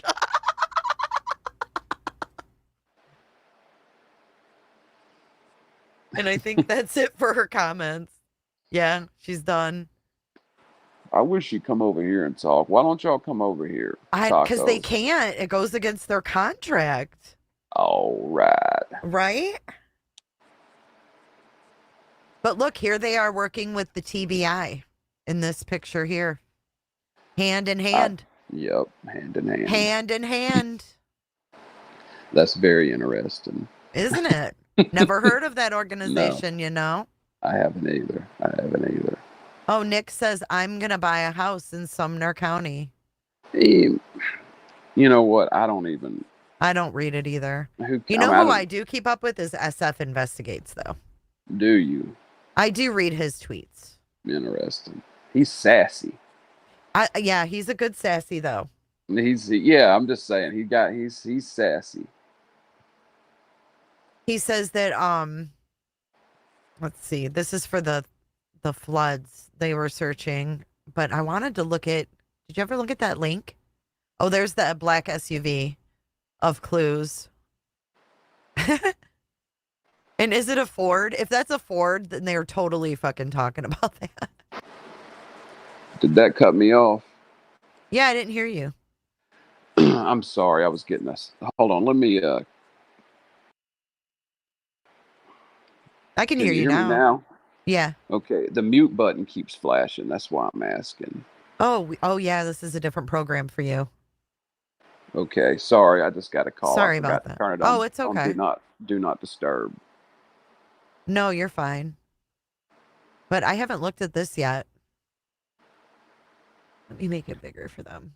He said, I talked to him yesterday over on another panel I think it was yesterday or day before for a while, and he said they had focused a lot on the roadsides. I guess not this one, it would be the other snippet, but he said that he was moving off of the theory that, maybe it was was on the road and there could have been a hit and run or something like that go on. And they were checking like 150 feet off the road on each side. So he covered some roadside stuff too. And then obviously this. Yeah, I heard him talking about, or I think he tweeted about that too, that he could have, been in black and not been seen. Yeah. But he did encourage people to look at this and let him know if you noticed anything, Yeah, he did. He did. So Ward Lane, where's that? I don't even understand where I'm looking here. I think that's right in their neighborhood, isn't it? I'm not sure on that. I know that there's like 3 different main sections it looked like he covered. Oh, yeah, this road right here in particular. Yeah, there's another road, and then I think there's one up to the right too, but I may be wrong. That's where I think he was doing the 150 feet off the roadway at. This is Long Hollow Pike, so I think this is the road his school is off of, I believe, is that main Mimi road. said it. She said it leads to the cemetery road, so I think she's probably talking about the other one you asked about, Ward. Oh, yeah. Oh, Ward, yep, that goes back to that cemetery. Thanks for that, Mimi. You're right. So this is the main road, Long Hollow Pike. Okay. Long Hollow Pike. There was a horrible story in Michigan years ago, like in the early 2000s. Mm-hmm. There was a woman, a young woman. She was in her late 20s at the time, and she was in a fight. Her and her friends and her husband were all out at a bar, and they got into a fight, and the husband left her there. But she had her friends there, but she left the bar. They were outside fighting, and then the bar wouldn't let her back in. The bouncer said she was too drunk. Yeah, and her purse was inside, and he did not even. I remember this. Do you? they wouldn't I even let her think, in to get her purse. So she started walking home, and she did yeah, not live within walking distance. Like she could have walked, but it was a yeah. ways. And it was like December. I think it was right Was before she the one that was Christmas. found in the stream out back? No, it was Oh, okay, worse. So okay, right up okay. the road from where she was walking, her body was discovered in the morning. It was a small little like rinky dink trailer park, and Mm, she was dumped by the mailboxes. damn. And what happened was she was hit from behind, Oh, and okay. they said that whoever hit her, they thought had like a big truck or something. It's Right. awful, but she got lodged underneath because where her Damn. originally got hit, he went Damn. through a light and turned left. It was fucking horrible. And she was like a mom of like 4 kids. Oh my God. And they never Yeah. caught the person that hit her. They never figured out who did it. Well, they never caught who hit me. Really? Did no hit. I mean, I'm walking to breakfast, and dude come up on the sidewalk and just destroyed me. I mean, Jesus Christ. I didn't oh know yeah, that. oh yeah. It was just a few years ago, and he was drunk. The camera, I seen a camera when I was getting up, and I was like, oh, thank God, there's a camera here, because I was like so pissed off at this dude, but the camera didn't work, and they never were able to find him. I don't guess it was super high up on their priority list. God, I'm sorry that happened to you. I mean, it's all right. Stuff happens, but That's horrible. I mean, it wasn't fun. It What- wasn't fun. what are those things right there? Are those mums? I think those are mums and pumpkins. How, Are they? when can we tell when this photo is from, or this? Well, Yeah, he just did it the other day. 9/27.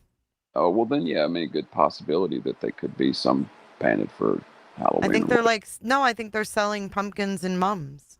Oh, We'll see what the chat thinks. I know that is terrifying. I mean, you're gonna get hurt in life. There's no way to avoid it. I mean, every few years you're gonna have something. I mean, it's just how it goes. But thank you for Well, the concern. I mean, a hit and run, not everybody experiences that kind of trauma. I mean, that's traumatic. It's scary. Yeah. I'm sure you're on guard, now. I don't care for it, and I'm real serious about when I'm with people always walking on the outside. Which, I mean, I was before too, but even more so now, Yeah. Oh, yeah, for sure. Well, that's what happened to my son when he was 16. He was walking down the road with his girlfriend. They were holding hands, and here in Florida, they don't have sidewalks Yeah. in some of the neighborhoods. And this car came from behind them and hit them. And it hit her, and she didn't survive. And it like hit the side view mirror, hit my son's elbow. That's how close it was. It was absolutely horrific. She passed away like 3 days after. It was horrible. Damn. And So- how long ago was that? 10 years ago now. Hard to believe, but he just turned 26 and he was 16 at the time. So, I mean, it was just horrible. Uh, It is sad. She was only 16 as well. But he was like on pill, and there was no justice either, because he was like, the guy was just a dirt bag. He had, a history, like in criminal history in all kinds of counties down here, pillhead, yeah. just over and over, habitual criminal, Yeah. wife beater. Yeah. You name it, he's done it. All the things. And it was weird because on scene, they knew that this girl that she may not make it. It was all head injury. So, Yeah. they knew. And the trooper was a Florida State trooper. I don't know what in the hell this dude, like her mom even thinks he might have been like an informant of some kind, because he did not get drug tested. Right. He hit her, and she hit the windshield, and it busted. It didn't bust it, but it was all it was all cracked. Yeah. And you or I, we drive a windshield's cracked like that, we get a ticket. We get pulled over. Right? His Yeah. headlight was busted out, and they let him drive that fucking car home. Damn. Make it make sense. Like, shouldn't he have been like drug tested, alcohol tested, anything, blood tested? It was absolutely horrific. And I mean, I'm not judging tattoos because my son's got them, but he had them all over his face, teardrops, the whole Yeah. night. I mean, he was just what nightmares are made of. Right. You know? Yeah, I don't know what to say to that. That's pretty extreme all around. It's horrible. It's horrible. Yeah, it's But the I mean, worst. that could have been you, dude. I mean, don't downplay it. That shit's eye opening and very scary. You know, when you're definitely least expecting it. Yeah. I mean, I've had a lot of injuries over the years, so I mean, it is serious, but I don't know. Some part of me just is like, it's par for the course. How old were you? Probably 30, 33 maybe. Somewhere in there. Wow. Were you injured bad? I mean, yeah, I was busted up. I mean, I had broken bones and Did you? I mean, yeah, I mean, I've had a lot of injuries though. I broke my leg 5 times and my arm 3 times and fingers and toes and my nose and had teeth knocked out and stitches and I've been stabbed and all. I mean, just like all kind of stuff. So. Mimi says you can send her the 2 links I showed you that I confirmed, but just tell her how to find the other on her own. None of us want to be accused of defamation before I can confirm. Oh yeah. I wasn't even gonna go that deep, but okay, I'll definitely cover it with you one way or the other, Mimi. And yeah, I'll talk to her. What does that mean? We working on a little song, or I shouldn't say we. She is working on a little something. And we'll see how it turns out. Oh, sounds interesting. Yeah, just give it a minute, and we'll. I don't, it ain't mine to You don't want share. to It say ain't too mine much. to say. Okay. Thanks, all you guys. It hasn't been an easy 10 years either. Let me tell you. Yeah. 16's a tough age without going through all that. Yeah. Wow, that's crazy. Wait, he was only 16? My son, yeah. Good God. Dude, That's I know. that's Jesus. I know. It's didn't amazing I realize can even that. talk about it without crying because actually, you know what's really fucking weird? What's that? Is that today is the anniversary when she died, is the 1st. Oh, damn. Wow. The Let me accident happened on the 29th of September. cross myself. Wow. I guess, it was meant to be talked about. It was karmic energy coming around. Yeah. It's okay to talk about. I mean, For sure. the worst part was, I guess what the hardest part for me was, just not only just dealing with my son, what he was going through, but her mom, her and I started talking and I felt that I needed to answer her calls every time she called because I felt so grateful to have my son. Yeah. And I felt so bad that she didn't have her daughter. It was really awful because on one hand I was so extremely grateful, but then on the other hand I felt extremely selfish for feeling grateful. So it was really, kind of figuring out where I stand in all of this, with being supportive to her, and it was hard, man. Because you never want to deny a mother who lost a child. Like, if they want to talk to you, like I just felt like, and my son felt the same way, but he eventually had to kind of lessen that because it was really hard for him. Oh, I can't imagine. I mean, yeah, and it's always difficult in those situations, especially, if you're with someone you love and they're killed or, something like that, and you have a lot of questions of why. And she wanted to know everything. I mean, and I don't blame her, and he didn't blame her, and he would revisit it every single time.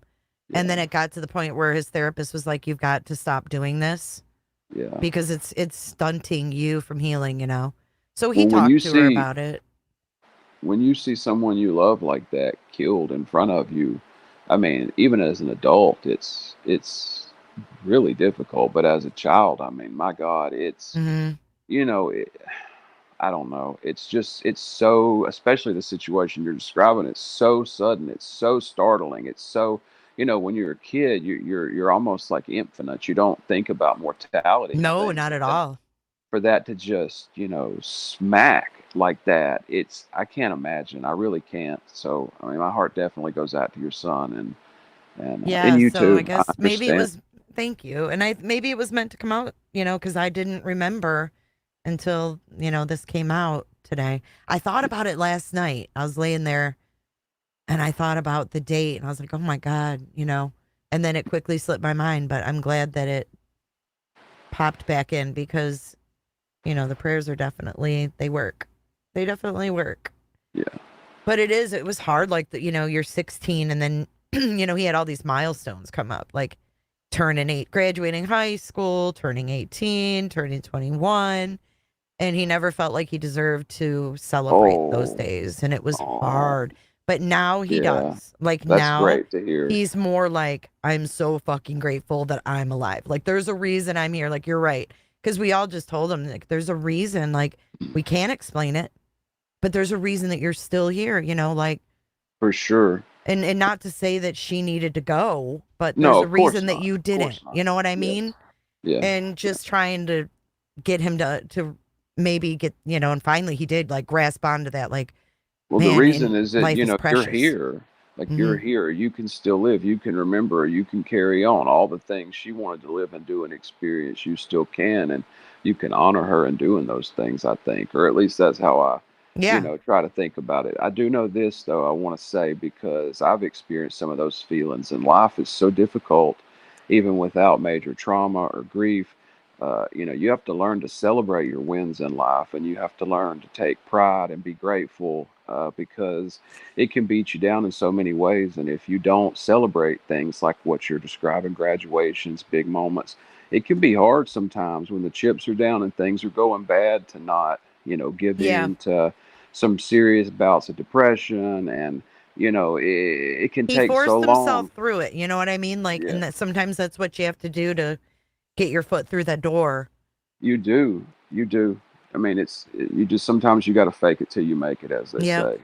Yep. And I think he did. And, he would vent to me and it's kind of awesome now. Like it's been 10 years, which it doesn't feel like it's been 10 years, but we have these discussions. Like we get on the phone, we talk for like hours. He's like the best. I swear to God, he's going to do like a TED talk one day. And I just feel like he's going to really help a lot of people. And he wants to help people with his experience. Yeah. But, he'd come to And me. He comes to me and he's like, this is recently, I'm so like, thank you for being there for me. Like now he has hindsight of it. right, right. And I just told him, like, you don't feel like you've grown.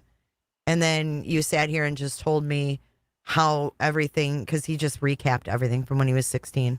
We Right. just were on the phone for like 3-4 hours. help a And I just brother out here. let him talk. Sometimes that's all you can do. And he talked from time in his life when that happened until now. And I said, you just told me, and I mean, you need to recognize the growth too. Yeah, for sure. Well, you got to give yourself credit where credit's due, because I know how people work, and he's gonna beat himself up when he's wrong. Mm-hmm.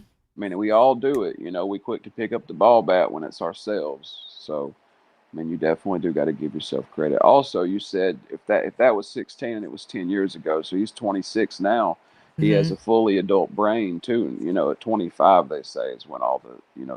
development and stuff finally stops. So he probably does have an entirely different insight on it now that he could have never imagined before. Yeah, it's wild because that actually matured him in Yeah. like certain ways, but then in other ways he's still so immature. Like Oh, he can for be the sure. most insightful person. He can give you, the best advice and you think, "Damn, kid." Like, but where that comes from, It comes from going through all of that. Yeah. But then in other ways he's just still, a mid-20s guy Yeah. with a hot mess. Yeah. Well, I mean, we do what we do. I mean, it is what it is. Hell, I'm a lot older than him, and I'm still a hot mess. So Shit, I know. I don't think we'll ever not be hot messes, no, especially probably. up in this community. Oh my God, we got all kinds. We got all kinds. We sure do. We sure do. Thank you, But Jenny, for your super chat. She said the FBI could come to raise some activity. Stir up Oh, activity. be I don't know. careful. I don't think the FBI plays games like that though. Like, I think they're going to be more streamlined. Like, there's a reason. If they're showing up at your door, they already know why the fuck they're there. And Oh. usually by the time they show up, it's too late. Yeah. Yeah, that's what I was getting at earlier with, like, some of the cases that I had looked at or covered. I mean, the FBI would have everything they needed to slam you in June. I mean, they're just doing paperwork for 6 months, and when they come and get you in January, I mean, it's like, I mean, you're not getting out. Is what I'm saying. I mean, it's signed, sealed, and delivered. So you're right. I mean, I guess they do use different tactics, but usually the people that they're chasing down aren't going on a YouTube panel and late at night saying, these agents were just here. Yeah, and there's other factors with them too. They seem like they like to have a good time. Late night, a little impulsive. Some details may get a little blurry, but with eyes like that, they might get blurry a little more often than they should. Yeah, no doubt. I mean, what was it when he come over here? It was my kid, my grandkid, my friend's kid, my niece, a friend's Dude's a trip, friend. man. I mean, it's like, bro, you want us to show you a picture so you can just get this straight? Like, yeah, well, they said they were going to send me pictures, right? Yeah. He's like, and I'm like, Yeah. text me. I unblocked his number because I had blocked him, and I unblocked his number, but I never got anything. They're like, oh, we're going to send you pictures of Mercedes right now. Yeah. Yeah, Uncle Taco said his wife was starstruck, so she talked to him. Starstruck by who? The agents. He said my wife was starstruck, so she went out and talked to him. Oh my God! I tell you what, I've had a lot of reactions meeting FBI agents, but starstruck was never one of them. And then CJ goes, "Oh yeah, I bet you were beside yourself." And then he said starstruck. I'd be looking for my lawyer's phone number. Granny said they blame the FBI supposedly coming on you, Jay. How the fuck do they figure this? Oh, because she's saying that I probably reported the picture of the kid on the bed, Mercedes on the bed or whatever. But how the hell would a picture of Mercedes on the bed equal harassing male? That's right. Like, so, it doesn't even make sense. There's no logic there. No, there's not. Well, there's no logic with any of this, if we're being honest. There's not, but I just want to say out loud, I would love for the tacos to just, even if it's just Chapman, just come in here and tell us, like, did you send any harassing communications of any sort? I mean, like, do you know of anything they could construe of that? I mean, I'm not asking you to, like, admit guilt or something, but, like, is there anything you can think of that might be confused in any way for that? Or is it like a total shock to you? Right. Because that picture would have nothing to do with threatening communications. Yeah, nothing at all whatsoever. So I don't get it. Like I said, I went live today to try to nail Jell-O to a tree, and we attempted it, SS. We did. Yep. They don't want to get possible evidence on them, LOL. Oh, SS, stop talking facts. You're making too much sense. Well, I don't know. If I'm making sense to you, you might be in trouble. Oh, BJ and her panel went there trying to blame Jay. Really? She's been on a blame-a-thon, I think. I don't know anything about her really, but I'm just seeing her name come up a bunch today. I would prefer it that way too. I mean, no offense or anything. I don't even want to get into it, but I go the places that I like and that like me, and outside of that, I would prefer to just not mix at all. Yeah, I mean, I don't really have like an ongoing beef with her or anything. But I think that probably the tacos are bringing up this photo, if anybody. Yeah. Because I saw Michelle say it. It might be about that picture. Mimi, it's a total lifestyle. It's not a mild obsession, okay? Let's just be honest here. But yeah, I don't know why they're saying that about the picture. So I was blamed for saying the child on the bed was Sebastian. Whatever. Well, you know what? Maybe they shouldn't be so weird. I mean, what are they doing? Sending out pictures of the kid? I mean, Right. I mean, if it how was would that be truly mixed this in? lady named Mercedes, who gives a shit? Yeah, yeah. Chris and Katie's searching under that blue umbrella. What? I don't I don't know where they are here, do you? Let's zoom in. Can we zoom in? Surely we can zoom in. You're like a computer hacker that can break into TikTok. I am. I'm a super overlayer too.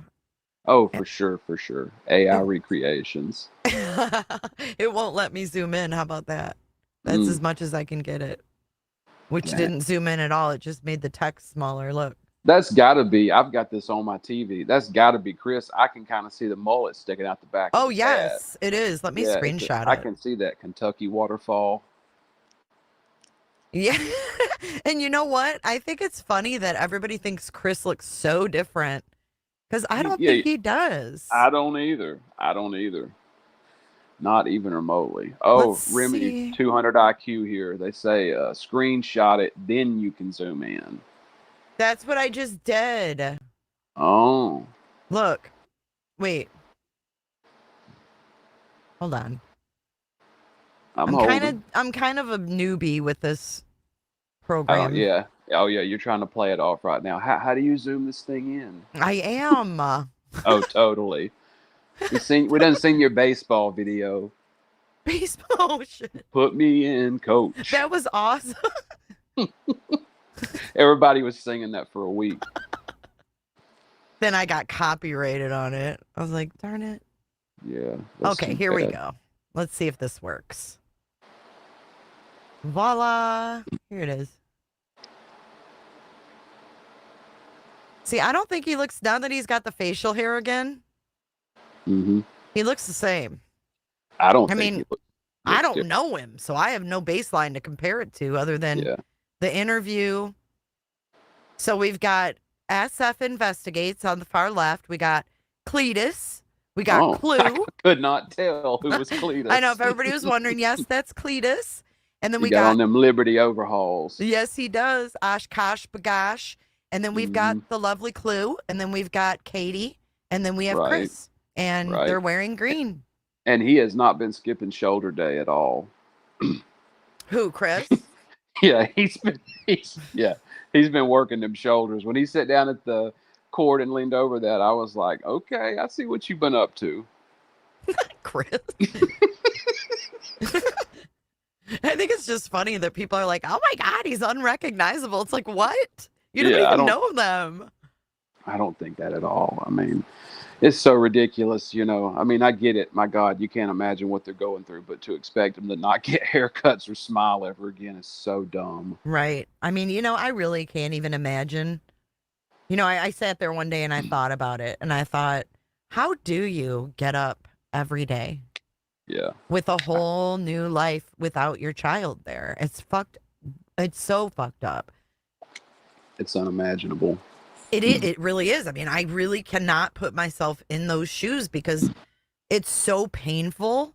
Yeah, it's just it won't allow me. My brain won't allow me to go to that space. It's weird. I don't even try to imagine it. I don't I mean, I don't, you know, not sure I've what tried. it would. I've tried to picture if that was me because, you know, I try to put myself in other people's shoes and you can't put yourself exactly there. But the pain is just unimaginable. I don't think it would be hard to get out of bed. Yeah, it would definitely be hard to. And I just think it's kind of cool that they have, you know, these people to kind of, you know, get out there with a little bit. I don't know. Well, I hope that they know. I really do. And I know it's probably hard because it's difficult to cut through the noise even when it's a little bit. And they've had so much hate. But I hope they know there's a lot of us out here that aren't that way and that we believe in things like innocent until proven guilty. And I won't ever say that somebody is like that without, you know, some major evidence. Well, I mean, and the same goes for Seth. I mean, as much as I dislike I don't the like things Seth, but that I would I've never seen. say that. Yep. Right. Yep.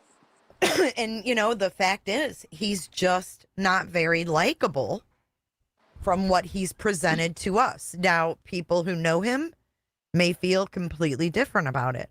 But the Yeah, things for that sure. I've seen and heard, I'm just not a fan. And just because his son's missing doesn't mean that we have to be a fan of him or the things that he said.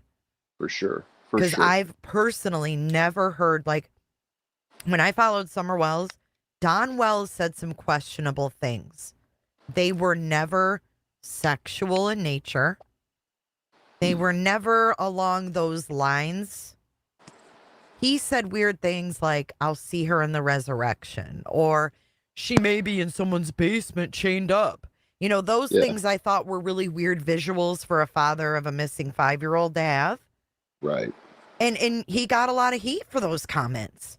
Yes, But he did. now we have Seth Rogers over here talking about pull-ups and incontinence issues and wet dreams, and I'm very uncomfortable with all of that, in all honesty. it's so just inappropriate with the missing child aside, Yeah. that I think that it appalls so many of us that it's hard to get past that and have a lot of empathy for a person. I mean, and those are just a handful of examples. I mean, the Trevor Lee incident, Yeah. none of it has fared well for Seth. And I just don't think that Tony has his best interest at heart, like everybody else thinks that way as well, especially now. You know, I mean, he's made him look horrible. He's made him look desperate to be cleared of a crime that is not even a crime yet. You know, like, we haven't been told there was an abduction or a murder or a homicide. We haven't been Right. told any of those things. So it's a plethora of things. I mean, how do you feel about that? About which piece? About, like, you know, specifically? Seth being, I mean, because I've been harder on Seth. But, you know, if you go back in my thumbnails, you'll see Chris's head on Oh, a yeah. person. I You mean, know, they both. you covered it from the beginning. I know that. I mean, as far as with Seth, I certainly don't see any reason to say that he's guilty of anything. I haven't seen any evidence whatsoever that moves me enough to say that. But I'm pretty serious on what I would require to make that statement about someone who's not been arrested, who doesn't, who's not like under fire with the police, or that's just not really my bag. But I think that his actions are very sus. I don't understand why he does the things that he does. I don't understand why he says the stuff he says. I don't understand what the use of Tony is, because you can do bad all by yourself. He was getting national media calls before Tony ever came along. Tony, from what he says, is basically a big equipment rental guy. He doesn't have any media contacts. He doesn't bring anything to the table. Seth can send an email just like Tony can, and then he don't have to sign a contract. I mean, God only knows what all he's got him locked into. And I don't know. I look at the guy like, my opinion of it is I just look at him like somebody who, for whatever reason, found this interest in true crime and has tried to insert himself into a few cases, and he just finally found a guy that would go all the way. And I think that everything that we've seen is just kind of indicative of his style. I mean, I don't know that for a fact. I could be completely off base. Yeah, He I might be know what you're behind the saying. scenes, I know what you're telling saying. him, no, we don't need to do this. I mean, I don't know, but the way that it seems to me is he's just another person who inserts themselves into these folks' lives because I don't know. So they think that a grieving family is like a celebrity or something. I don't know. Yeah, I don't either. It's It's just very weird to me. I find it to be very weird too, because, if you look at like the Ramseys, right? Go back in time to John Benet Ramsey. Yeah. Her parents were loaded, right? John Ramsey's a millionaire. He didn't have a fucking spokesperson. I mean, they had a lawyer, Right. but they didn't have some, PR. That's just weird to Yeah. me. Like, why does the parent of a missing child need public relations? Yeah. I mean, if you look at the Gonsalves family from Idaho, they have Shannon Gray. Shannon Gray handles all of their media requests, and everything goes through him, filters through him. So how hard would it be? I mean, Seth got a lawyer to send out cease and desist. How hard would it be to filter the shit through a lawyer? Yeah, I mean that, a lawyer is definitely what I would be looking for first. I mean, in general, just, to help navigate all these different things. To me, I mean, I don't know. I don't know enough about this part of it. I don't know enough about, how would you phrase it, grieving, family, media advocacy to know like what's the norm or what's not. But just all this seems sus to me. And as far as like why you do that, I mean, I don't know. Netflix, books, I mean, different contracts. I don't know why you do it. I mean, you know, you But look at isn't it certain weird cases. though? If you think about it though, like the police offer, parents of missing kids an advocate, like a POI or whatever from the Right. police department, right? There's the public relations officer who, will help them with press conferences or whatever. Okay. So I'm sure they were offered one because I looked and there is one in Sumner County. So I would have to think that probably Chris and Katie have talked with them. I don't know if Seth has because, Yeah. Chris and Katie have talked to Ellie a lot, it sounds like. Yeah. But I mean, does there come a point where these agencies in cases like this need to advocate for them for social media, not just regular press, if you catch my drift? Like, guide them. It's fastly getting to a time where there's going to have to be more done to protect, not just to protect families from the social media narrative, but to help steer them in a positive direction because it's just too much of a hate mob. It's too much extra stress. There's too Well, many let people me tell calling you, in. SS, exactly. And it's gotten progressively worse. And in 2018, when I covered the Watts case, was when I first started doing Yes. this.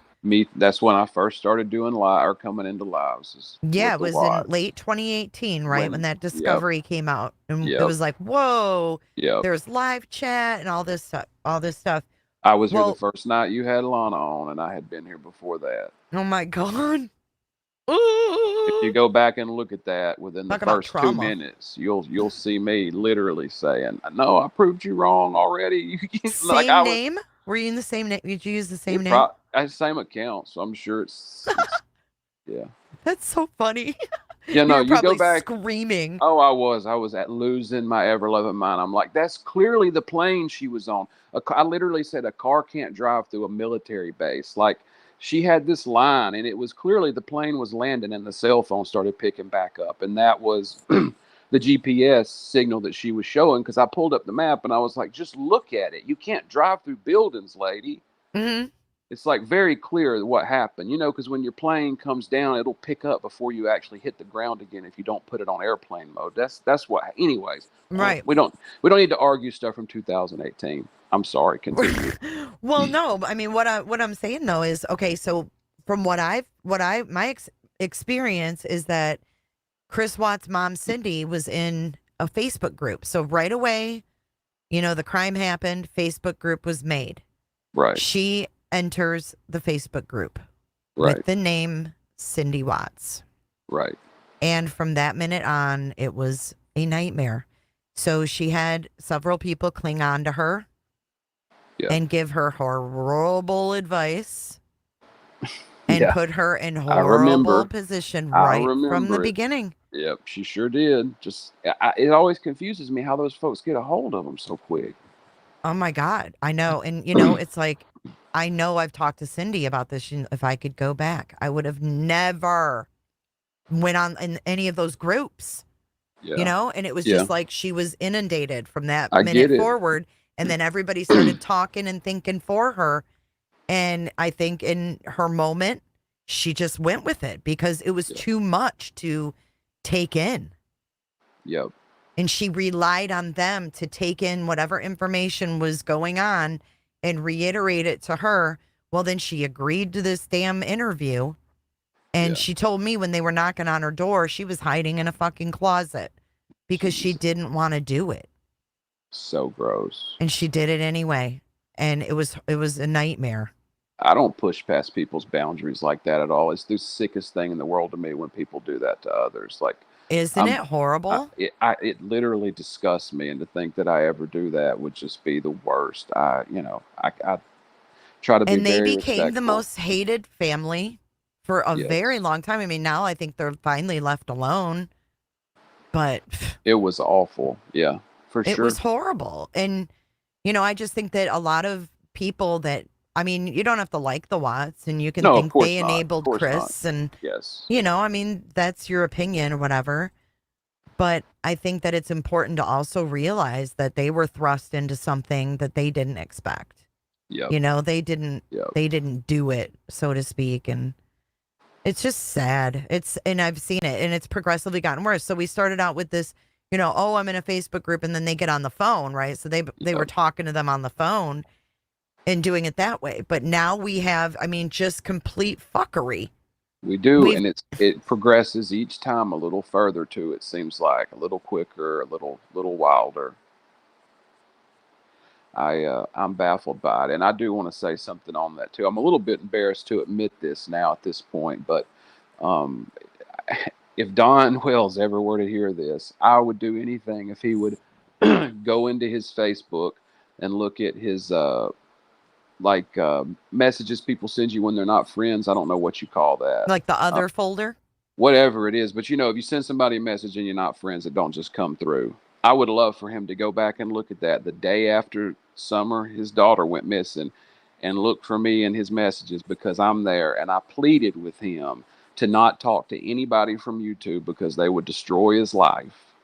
I literally sent him like 3 paragraphs. I'd never done it before, but as soon as I seen him on TV, I said, "Oh my God, this is going to be the worst one that we've ever seen." And I sent him a message and said, "Please, for the love of God, do not talk to these people. They are going to destroy your world." He never read it or got back to me, but I damn sure sent it. Well, I was the first one to talk to him from YouTube. Were you? Mm-hmm. I didn't even know that. I left that case. I've left this community a few times, to be fair, so that's maybe why you didn't realize I was here back then too. But that case, when Molly and Benny met each other at the property line, and he had the log, and there was a semicircle of YouTubers around him all streaming live. No. That was my last day. That was my last day. I talked to here. Don I think it was 4th of July, like right around there. Like she had only been missing 2 weeks. Right. And I looked up his number online. No one had spoken to him.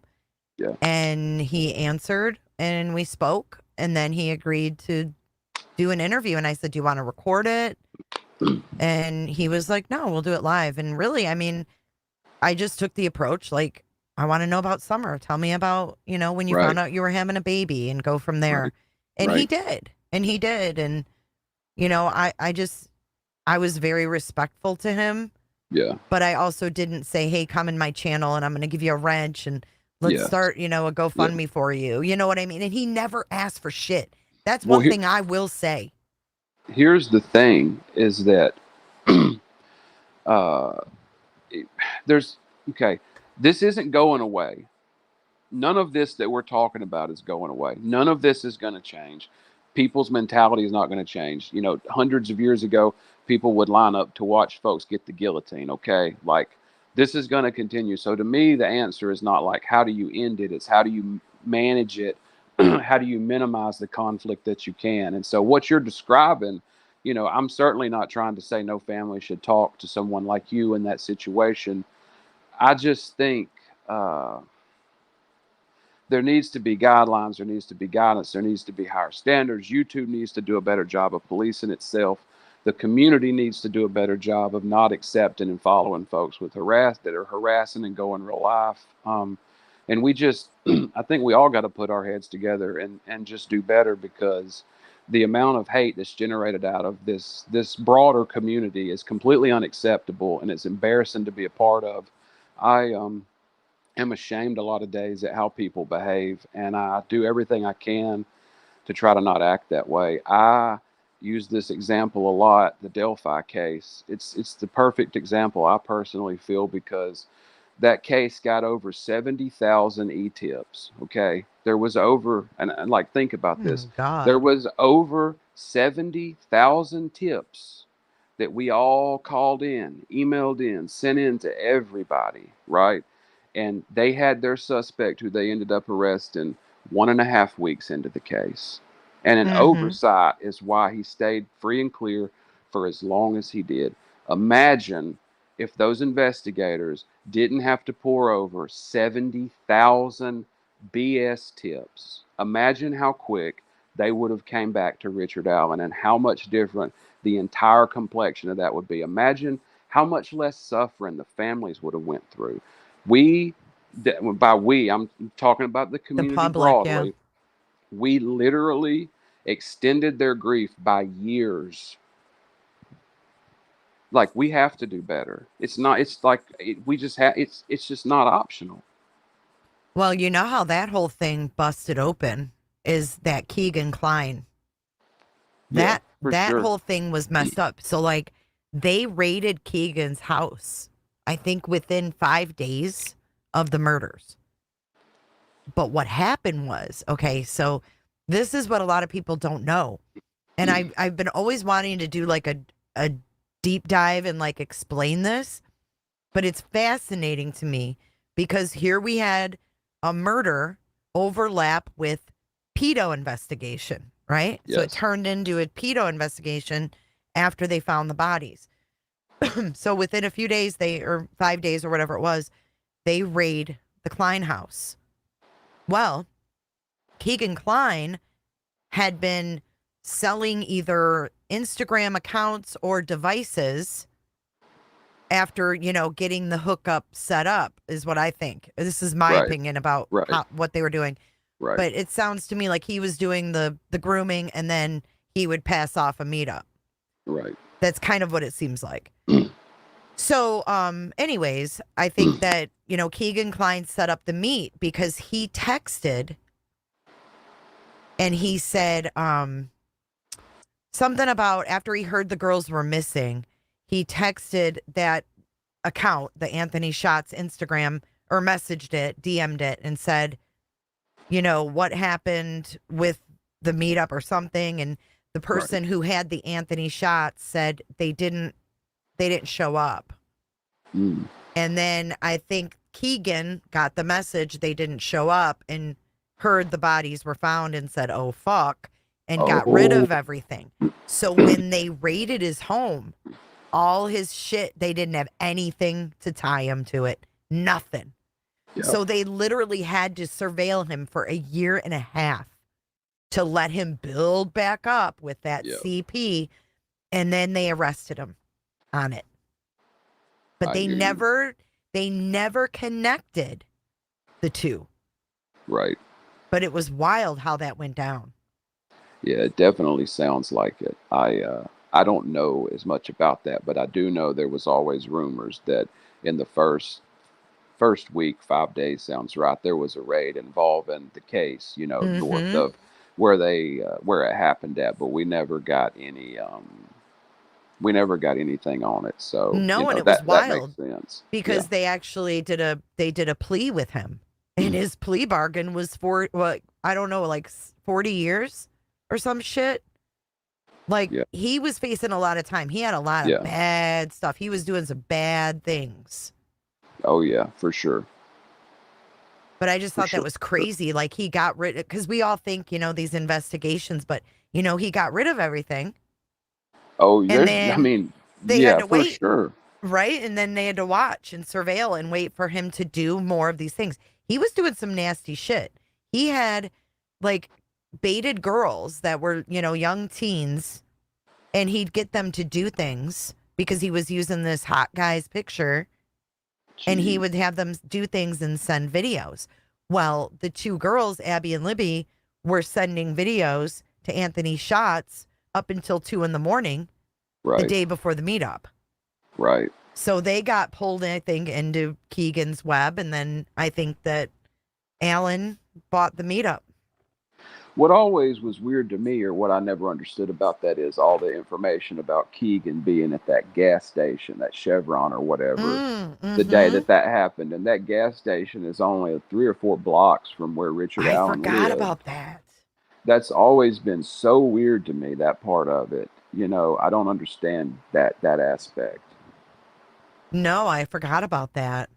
I mean, don't, I'm not saying anything you said's different because of that, at all. But also, just real fast to Mr. Tomato Head, I certainly wasn't saying that to you. Everything I've ever seen you post has been so logical and well thought out. I mean, obviously, I'm not speaking to you when I'm saying these things, so please don't take anything that I said personally, because I certainly didn't Oh, mean you it mean we that were way. talking about the community? Yeah, in general. I mean, I'm not like saying, oh, every person here who tries to help is bad or something. I'm just saying, I mean, when Well, people were I just mean, scrolling through Facebook and sending anybody they thought looked like him in as a tip, that's, you know, I mean, they pleaded with people to stop doing that, and they just kept right on doing it. well, I think what's interesting with this case too is that usually, like, families of missing people will be directed to bigger channels or, you know, channels now we've got. I mean, we got Yeah, every journalist under the sun on this platform. I mean, they could go anywhere. So it's kind of sus and no shade to the smaller channels, but they're just not usually the ones that get the parents of a missing kid right, right, exclusively. So it's right. odd to me. Why would you pick a channel with 2,000 subscribers versus someone with 1 million? And which one are you talking about there? Just to be clear, like not the channel, the case. This case. Oh, this case. Okay, I just want to make sure because we jumped around a good bit. No, I mean this case in Yeah, particular. yeah. I've seen a lot of that, and I find it to be weird It's very, because very weird. I feel like the reason for that is to spin a narrative that no one's going to question because Yeah. seasoned people will pick up on the bullshit. Oh, that's yeah. Well, you also, there's a lot of different. I mean, maybe not on YouTube as much, but when you're bringing something to somebody and your presence becomes the majority of their business, you have a lot of control and say over what they do. I Oh, know yes, you do. Walmart uses that strategy with their buying. They have the ability when you sign contracts to audit your books, and they'll watch them until you get to a certain till their what they buy gets to a certain percentage of your overall business. And once that happens, they start placing demands on you because they know where they go, you go at that point because you've got money invested and stuff. And so this is Right. definitely a thing in business more broadly that takes place. So that's definitely something to that's a good thought. It's like a That's business move. yeah, definitely like a business move. Yeah, because if you, okay, so that's why I try to put myself in people's shoes, right? So I can kind of like imagine what would I do that like makes common sense, Right. because if it Right. really, if you're sitting there going, that's weird, and if you can't shake that, it's weird. There's Yeah. probably something off with it. So Yeah. like if my child's missing and I'm gonna do interviews, dude, I'm gonna get the most bang for my buck, man. I Oh, for don't want to sure. do interview after interview. I don't want to be doing this. It's Yeah. hard. It's hard to Yeah. talk about. So I'm gonna pick and choose. I want to get my word out, and I don't want to have to do it 1 million times. Yeah. I don't want to do 36 YouTube Yes. interviews. Well, I always wonder too with some of these bigger channels that are ladies, that don't do the lives, but that do the where they just tell a Videos. case. I always wonder why some of these people don't approach them. That's who I would go to. I'd be like, is there any interest in covering one of these cases Oh, as and it I'm sure they would happens? do it. I mean, Kendall Ray does it all the time. I tell you what, that's Stephanie, whatever her name is. I mean, that's one of them. I know Kendall Ray's another one. I would approach them for sure.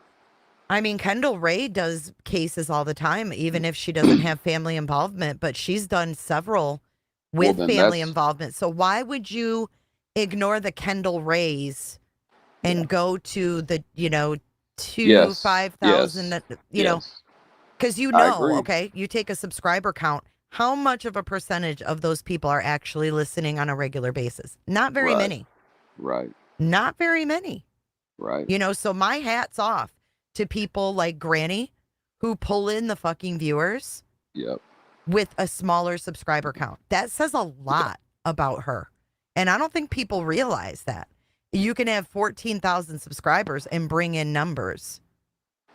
I bring Oh, in the for same sure. amount of numbers For she sure. does. You know what I'm For saying? sure. So, She's got high participation for sure. right. So if you have a 2,000 or 5,000 sub channel, how many people are really watching that? Yeah. When you have a Yeah. child you want to find. I mean, it just defies common sense. Yeah. I think so too. So you have to Me- wonder why. I know that Proudfoot sat down with Duchess first because they had a family connection. Totally get that. Totally understand. They go to someone that has a family connection, they trust them, whatever. But Right. all of these, you know, other channels like Seth, I don't know. And it's almost like when Tony came on, he wanted to do just the chosen ones, the Pascal, the Justin on TikTok.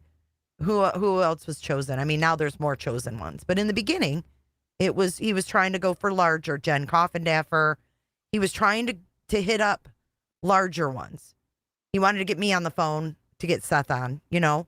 But then when that didn't pan out, then it went to the smaller ones. Right. I saw that progression. Give me like 30 seconds. I'll be right back. Yeah, no problem.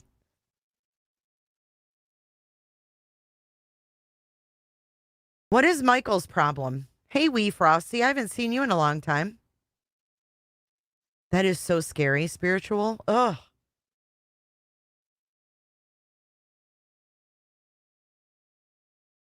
Kendall just did an episode about a girl local. Yeah, she does it all the time.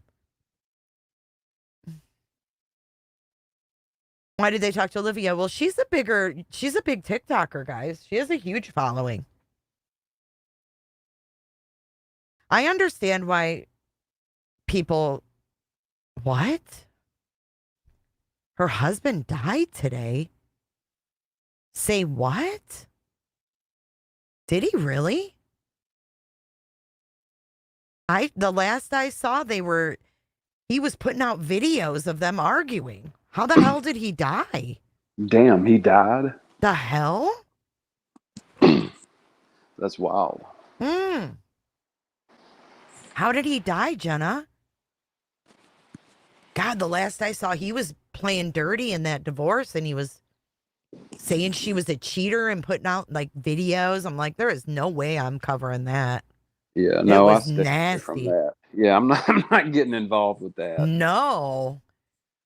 Suspected overdose? Well, I mean, that, given what's going on, the stress couldn't be higher, I'm sure. Wow. And probably money problems, if they split. Yep. I think that they kind of merged and ran her business together. Yeah. Wow. Yeah. That is sad as fuck. Yeah, it is. It is. I mean, I don't know anything about their personal life, but damn, man, they got a kid together. Yeah, I don't know anything about it either, so I'm on their wedding anniversary. Oh my God, I have goosebumps. Oh. Poor Stephanie. Holy shit. Damn. Wow, I didn't hear anything about that. That is all. I have goosebumps. Oh, Jesus. God. You never expect that. You know what I mean? Like, damn. Yep. Wow. I have no words. Their damn anniversary. Ooh.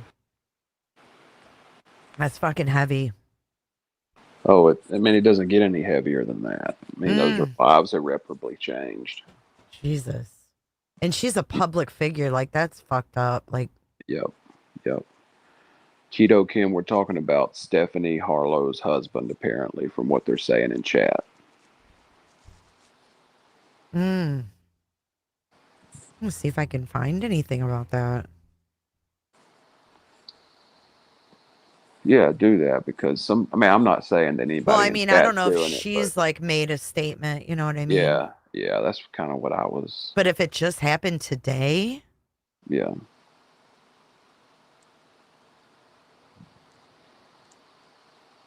is she still posting on?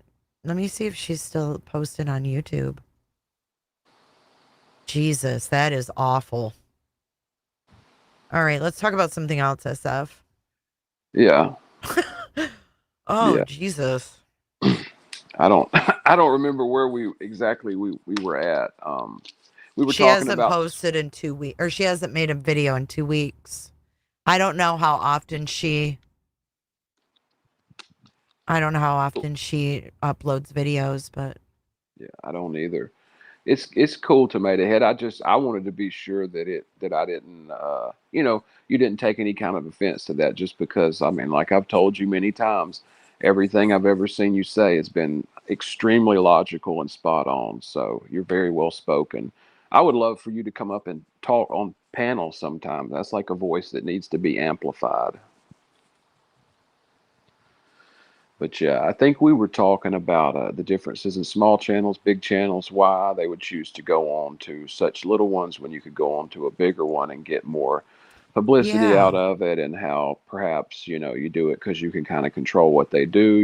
If you've got Seth's story and you're somebody with 2,000 viewers, and him, being on, increases your viewership fivefold, and your super chats are going way up, then, I mean, even if it's not intentional, you're going to be more disposed to liking him and to, trying to swing things more his way. They would do it with anybody, not just Seth. I mean, it's not specifically about him. Anybody would be that way. So I Hmm. I think that's an interesting take on it. Sorry, I'm just trying to get us off the Stephanie thing and back into something else. I know. I was just reading, like I Googled her name, and 4 years ago she posted on Instagram, "My husband Adam is the best partner, the best father, and the best human I have ever known." Damn, And it's just eerie, must have really devolved. Yeah. You know, It's fucking sad. yeah, it's so sad. It's so sad. It's relationships, though, that's something that eludes me. So I God, mean, it's just, I I guess get it's it. just wild, like when we're in the true crime community, to have a crime within Yeah, a yeah. creator. It's just, Well, I it's mean, gonna. not a crime, but you know what I No, I mean. know what you mean. It's gonna be like Betty's channel eventually, where all she's covering is the crime she creates. Yeah. I am really shocked by it too, Julianne. This is that's a picture of them from Instagram. But the only thing, I can't find anything about him passing away, which is probably good. Yeah, that is probably a good But thing. yeah, I mean, shit must have really gone downhill. Yeah, to go from that statement that you read in 4 years to and I don't know, I mean, I've just heard stuff secondhand because I don't follow things like that. I mean, I'm not, I mean, no Yeah, I mean, offense, I but don't know I'm not anything about her interested in her personal life. personal life. Exactly. Well, I saw that video, that someone was covering on YouTube, and I just thought, there's just some things, even though you're a creator on YouTube, I just feel like just leave that alone. You know what I mean? Like someone's Yeah. divorced, like even though he's putting out videos, it doesn't mean that you have to replay them. I just felt, there's certain things that are just off limits. Yeah. But I saw the video and I thought, oh boy, he is really trying to just ruin her. And I thought that is getting freaking ugly. He was videoing their arguments and putting them online. Whoa, really? Mm-hmm. Oh man. Yeah, and I'm not sure she even knew she was being videoed. So it didn't really, you see someone in that moment, you're going through a divorce and you're fighting with your spouse and someone's Yes. recording, you don't know. Yes. Yes. That's just so intrusive. That's beyond. I don't know. Sometimes you're torn on it too, though. As soon as I say that, my mind starts flashing in my head clips we've got over the years of like NFL players and what they've done to their Yeah. quote unquote wives during those times. And it's like, we need to know about that. And, then you start thinking about, there was a commentator, like some political social media commentator, last year, the year before, I think, who there was a video and his wife was pregnant, and he was like berating her and talking to her like, like pretty rough and stuff. And I don't know the details of any of it. So like, I'm not trying to go there one way or the other. I just putting those private moments out is like, I don't know. It's just, I'm not even comfortable watching it. No, and neither was I. I was like, wow. But you Google it and there's not anybody reporting on it, which is actually good. Yeah. Because And there's just some things you just don't need to know. I don't even Thank want to you. know. Which circles back to what we were talking on earlier with the things that have been let out in this case, stuff that we don't Good need point. to know, that Good has point. no bearing on it, that does nothing but just put info that shouldn't be discussed out, because if he is out there and, hearing this or whatever, I mean, why? I mean, Well, and I think what's disturbing about that is that was not put out there to embarrass Sebastian, but to hurt for Katie, sure. in my opinion. Yeah. Yeah. Get a reaction, maybe. Yeah. And no matter what the intended goal was, it's just things that there's no reason for us to know. I mean, there's just a line, and talking about incontinence to me is like past Any that. of that, yeah, I Because know. it's so, just everything that we learned, it's so indicative of the pain that he lived under, and the issues that he lived with, because you don't go through what he went through and wet your bed at that age and experience some of the things that we've heard be said and not be suffering. So What's wrong, Croc Charlie? The Heaven's Gate cult? No, I've never have, Cricket. Cults fascinate me, though. oh, they're yeah, totally. There's way more than you would realize too. There's some watchdog groups that like track them throughout the U.S. Really?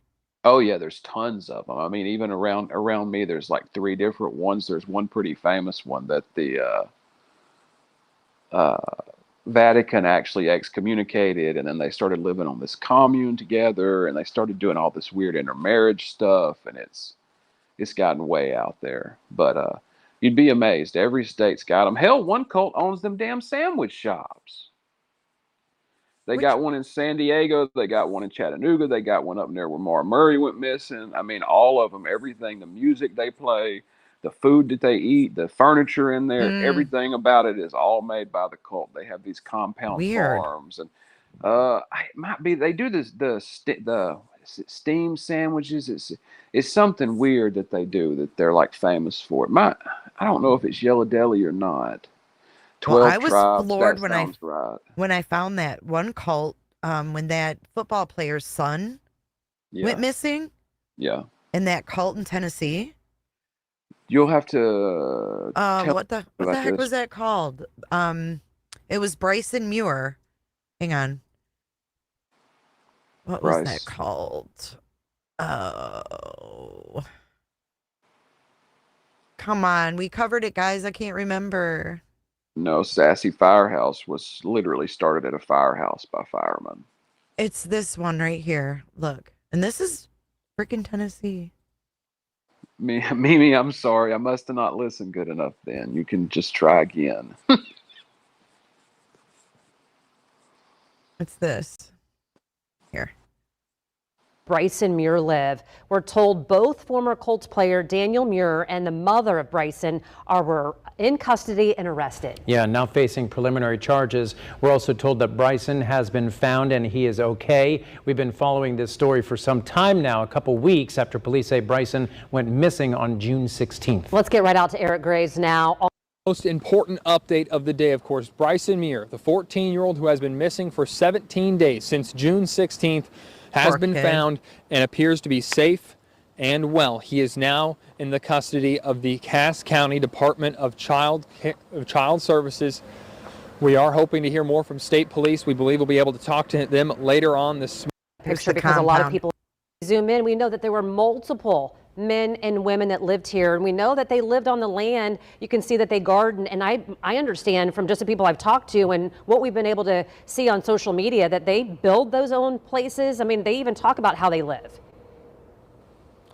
Yeah, it's in, from what we've been able to garner, because there are The Straightway, that's what it is. The Straightway cult. YouTube videos on Straightway the Ministries. page Straightway Truth Ministry. If you see the sign in there, it says Straightway Indiana Goshen. There is another one of those similar signs on the 1700 U.S. Highway 24 sign, where police say is the Muir's technical address. That is connected to a religious group out of Tennessee that appears to have some different chapters or groups across the country. This is the one in Indiana.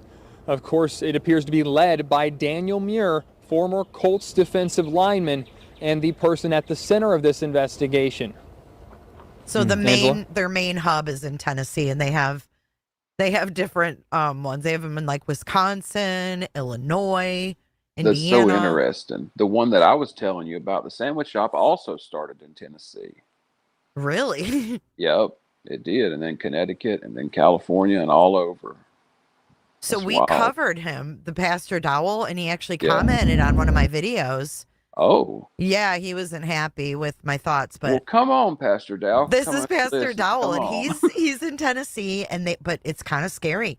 He bought like I don't know how many acres, like tens of thousands of acres, and they're building another compound in East Tennessee right now. They're like, Is it a New Jerusalem? he's probably driving to the construction site, but this is him. This is Pastor Dowell, and yeah, he's. Well, I'm making this video because I want y'all to see that I'm practicing what I preach. All right, look at this: toilet paper, Kleenexes, and probably going to stop and get some more tomorrow. I'm telling you, chaos is getting ready to happen in America. Yeah. So yeah, I mean, in all fairness, though, that Bryson Muir was hidden away after being abused. His grandma called social services or called the police when his mom came and got him from her house. Yeah. Her mom wanted to keep him, and she took him, and she called the police, and then they started looking for him, and then they ended up finding him at this compound. Oh yes, Truth Seeker. We dug deep into this cult, and they have all their shit on YouTube. Wow. It's weird, marrying what look like very young girls. The women strapped with babies serving the men dinner in the big like chow hall. Oh, that's lovely. It's very disturbing.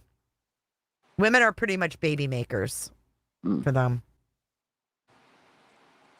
Yes, Cricket. I do remember how young they were. It was freaking gross.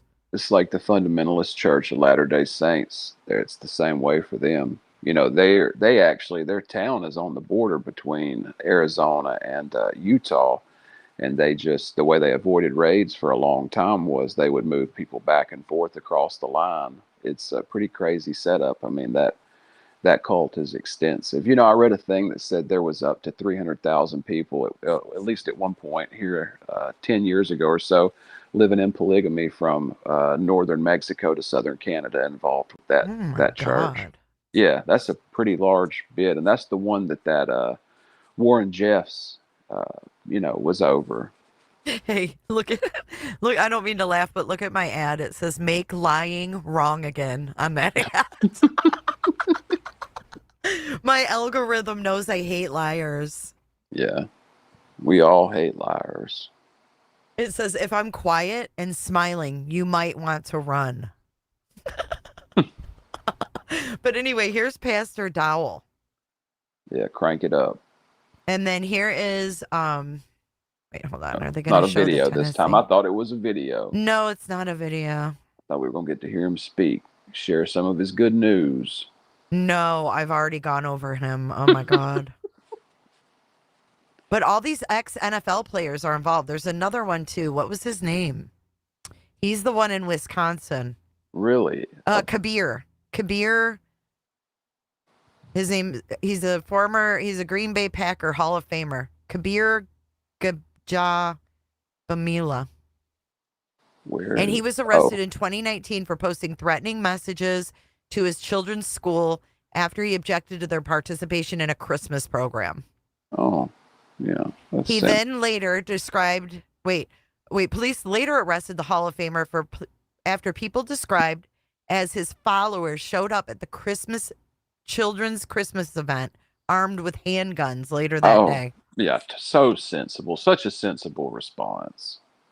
Yeah, so then his wife filed for divorce and took the kids. Yeah. Well, then he was held in contempt during a divorce hearing and he had to be tased. Yeah. Boy, this spirituality is really working out for him. Because he was saying he's not a citizen of the Republic and all this stuff. They always do when the chips are down. He's a sovereign citizen. So he had to be confined to a chair, and then he eventually agreed to sign the document. He wouldn't sign his divorce papers. Jeez. He had to be tased.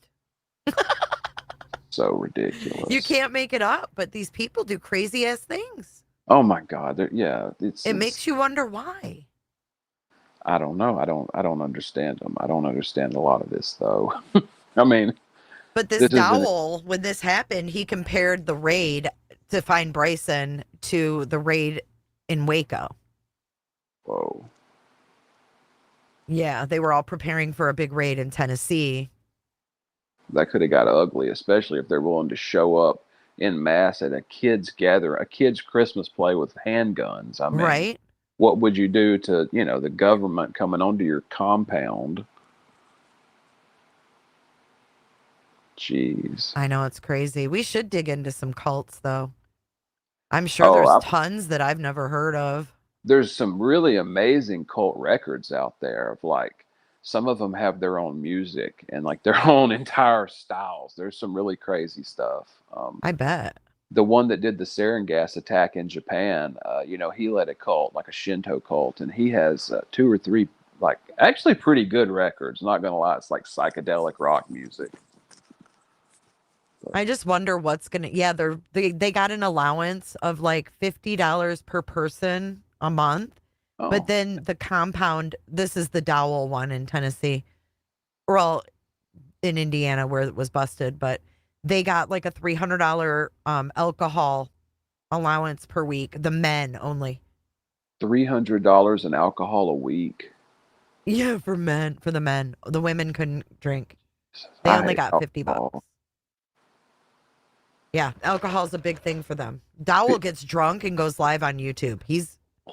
If it wasn't so sick and bizarre, it would be funny. Yeah, it's ridiculous. This is so stupid. So often, I mean, now some cults are really insane. Like, I mean, Heaven's Gate cult is like, I mean, those people, I don't know if I can even say it or not, but some of those men actually like castrated themselves for the cult. Like, I don't understand what level of brainwashing has to take place for that. But a lot of these cults just seem like really chauvinistic dudes that need control. That are just control freaks, and they group together to be like strong men in a community of women that they, try to bring into it. Well, this cult made Sports Illustrated because of Kabir. Good publicity for them, I'm sure. It says pray for Kabir, a Sports Illustrated investigation. So they have a whole, but it's got essay wrapped in it. So it's absolutely. They always do, because these dudes that do this, it starts with wife swapping or whatever in the cult, and then they get to multiple marriages, and then before you know it, they're like betrothing their daughters to each other, and it's so sick. There's a lot of homeless men in Utah, in the middle of Utah, from that fundamentalist Mormon church, because they throw the boys away. I mean, there's tons of those boys down there that have no idea how to interact in the world, and they're just out there on their lonesome. It's sad. It is sad. And so many people are just lost. And I noticed when we started digging into the members, because some of their members have like testimonial videos, and you can tell they're so scripted, but it seems like all these people are on something, and it seems like they get them addicted on shit, or they find people that are addicted to drugs. Yeah. And they pull them in that way. Well, this guy likes his testosterone. I can tell you he's more than likely on a regiment. 100%, yeah. I mean, he's pretty hyped up too. Yeah, for sure. I mean, you can tell when you start getting over 50 and you still look like you're in your 20s. Yeah, you're all muscle wise, puffed up. you're 100% juicing. No one can convince me otherwise. So here's an interesting twist to this cult, SS. This guy here. Yeah. We can't. Oh, there we go. Okay. He's the one that started this. Oh, yeah. Isn't that kind of wild that it's evolved? Evolved is a good word. Evolved is a polite word. Yes. This guy, multiple sexual assault incidents against him. Oh. He said he was the last day prophet of God, and he told the women that the alleged assault was God's will. Jesus. That's what this whole thing is founded on. And his name is Ralph Stair. If you ever want, another Santa. If you ever want to look into him, and you can, I mean, there's literal like articles out there showing how he started this whole farm, and they grew their own food. You know, the concept was great, but it was all based around SA. Yeah. Yeah. I mean, I don't even really know what to say back to that. I mean, there's just nothing you can say except it's abhorrent. I mean, look at freaking Daybell. Yeah. Did you follow that one?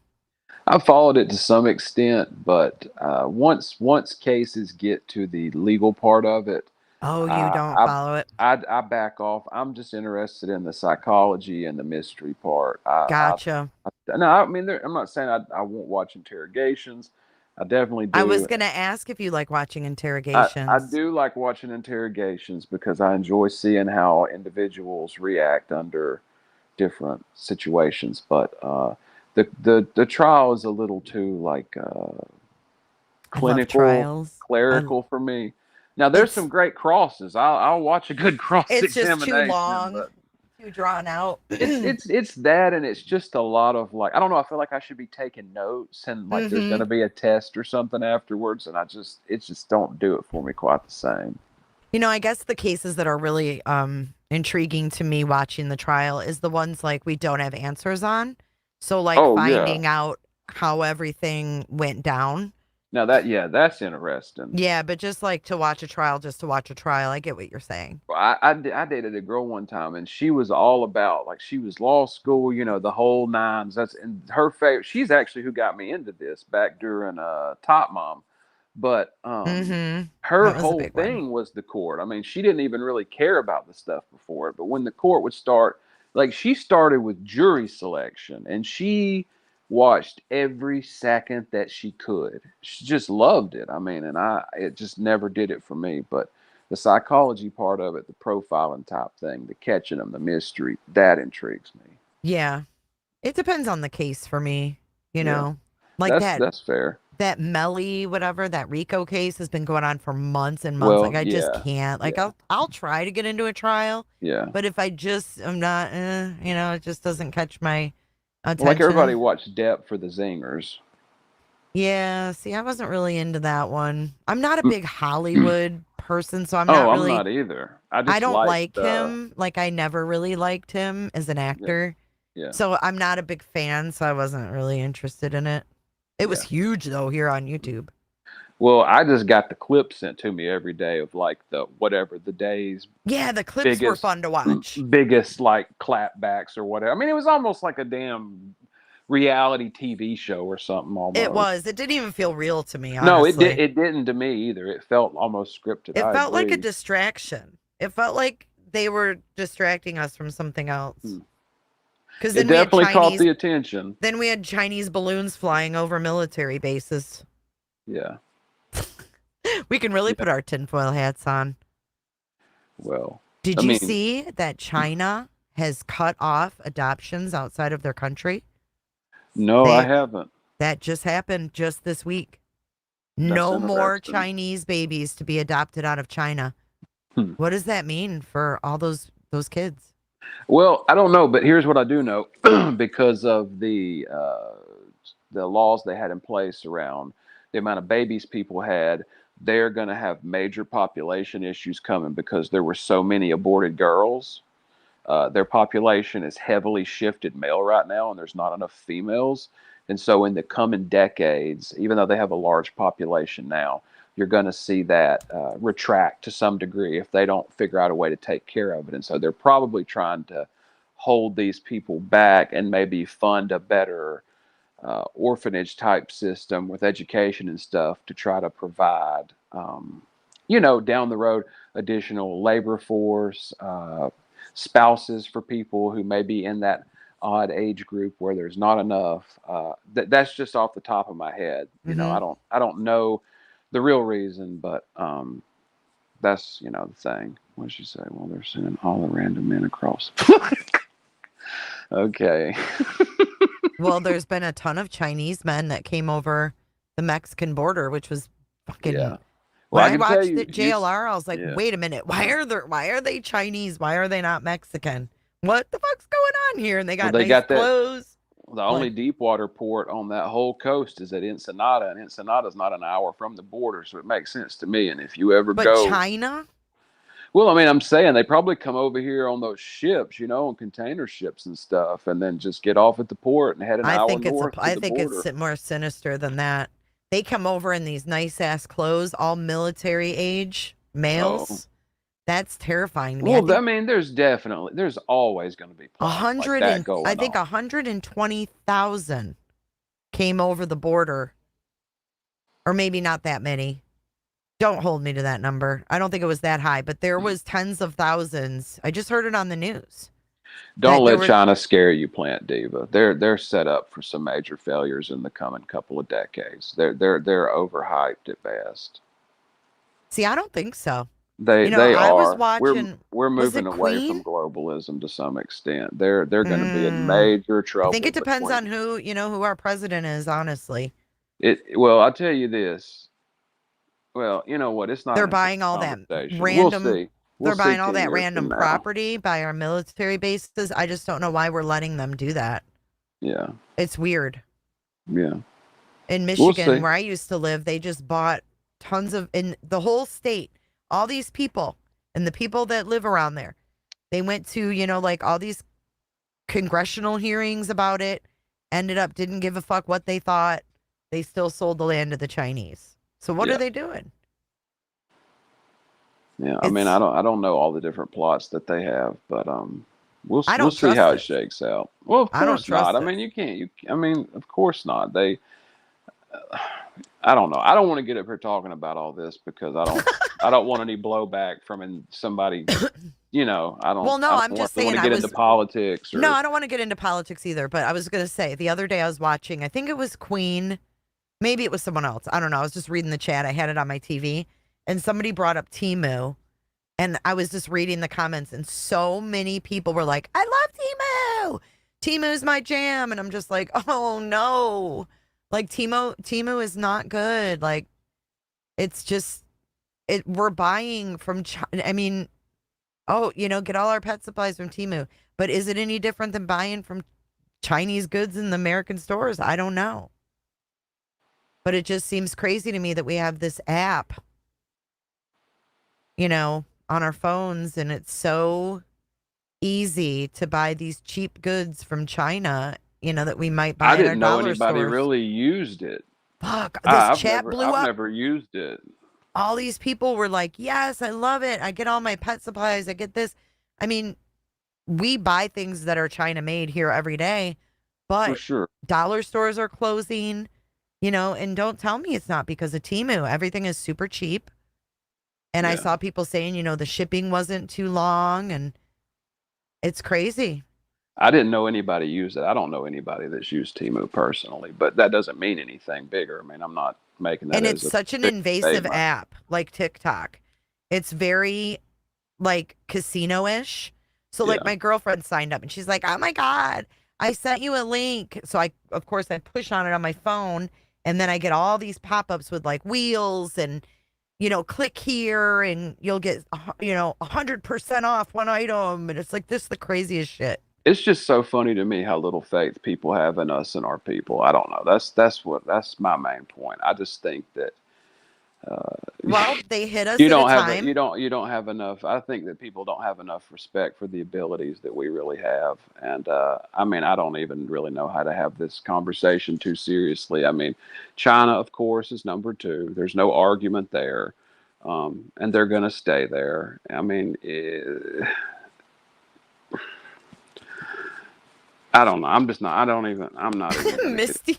I don't even want to get into it. Misty bought clothes and she said they were like plastic. She threw them away or donated them.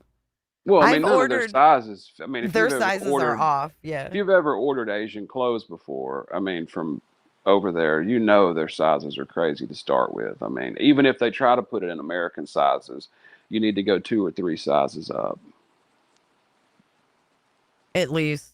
I don't know. I would never buy clothes from them, but I mean, I see why people are struggling right now. And of course, if you offer something for a fraction of the cost, they're going to, try Temu. That's wild to me. I don't know. I'm just not that way, really. I don't know. I don't make my decisions based on somebody being a little bit cheaper, but I know lots of people do. I know lots of folks Absolutely, they do. I Absolutely. just tell you this: I've tried to buy some clothes over there before from what I like, and they don't make them big enough for me. They don't have my shoe size. They ain't got a damn shirt over there that'll fit across my shoulders. I can promise you that. I looked and looked. Well, maybe you can bespoke suit made or something. Wait, hold on. Let me scroll back. The clothes are plastic for sure. Americans don't want to work in factories, so we go overseas. I got the Temu Speedo advertisement. We have been supporting China. This is what I wanted to read. We have been supporting China's businesses in the U.S. for years. You're right. I honestly I like talking about the whole China, Russia thing because I think a lot of it is fear factor. Yeah. But did I see the news today on what? Well, I want to show you this. Going back to Daybell, okay? This is creepy. Thank you. Yes. So the Daybell, right? So his wife died inside this house that's on the screen right now. Okay. She was murdered. Chad was convicted of her murder. So she died inside the home. Mm-hmm. And then they buried Tylee and JJ on the property. Right. Well, his home has now been bought by a nonprofit who demolished it, and they did the demolition live. Well, this little clip, I saw it on Web Sleuths, and it was so weird because Nate Eaton from East Idaho News is videoing this. Yeah, I did see when he walked through. Did you see how close Garth's bedroom was to the parents? Right across the hall, one step. Damn. And you telling me he didn't know anything? But anyways, this woman, and we don't know who it is talking, but she's telling Nate Eaton that she found more bones. Yeah. And that did you see this? I did not, but it doesn't surprise me, honestly. And that they're going to go bury them and say a prayer. This is weird. Okay, so listen, it was caught with a hot mic. We love hot mic moments. All right, here we go.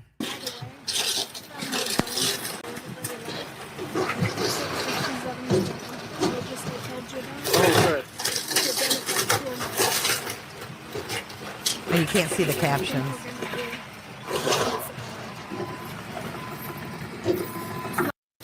Put a 1 in the chat if you've seen this before. So read the captions. Here we go. Because you can barely hear her. Again.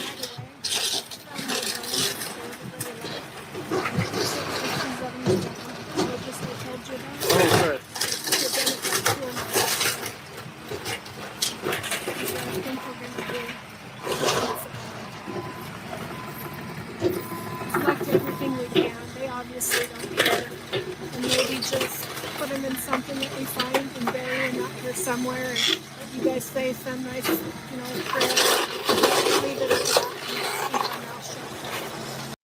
Leave it at that and keep my mouth shut. Leave it at that and keep my mouth shut. Right.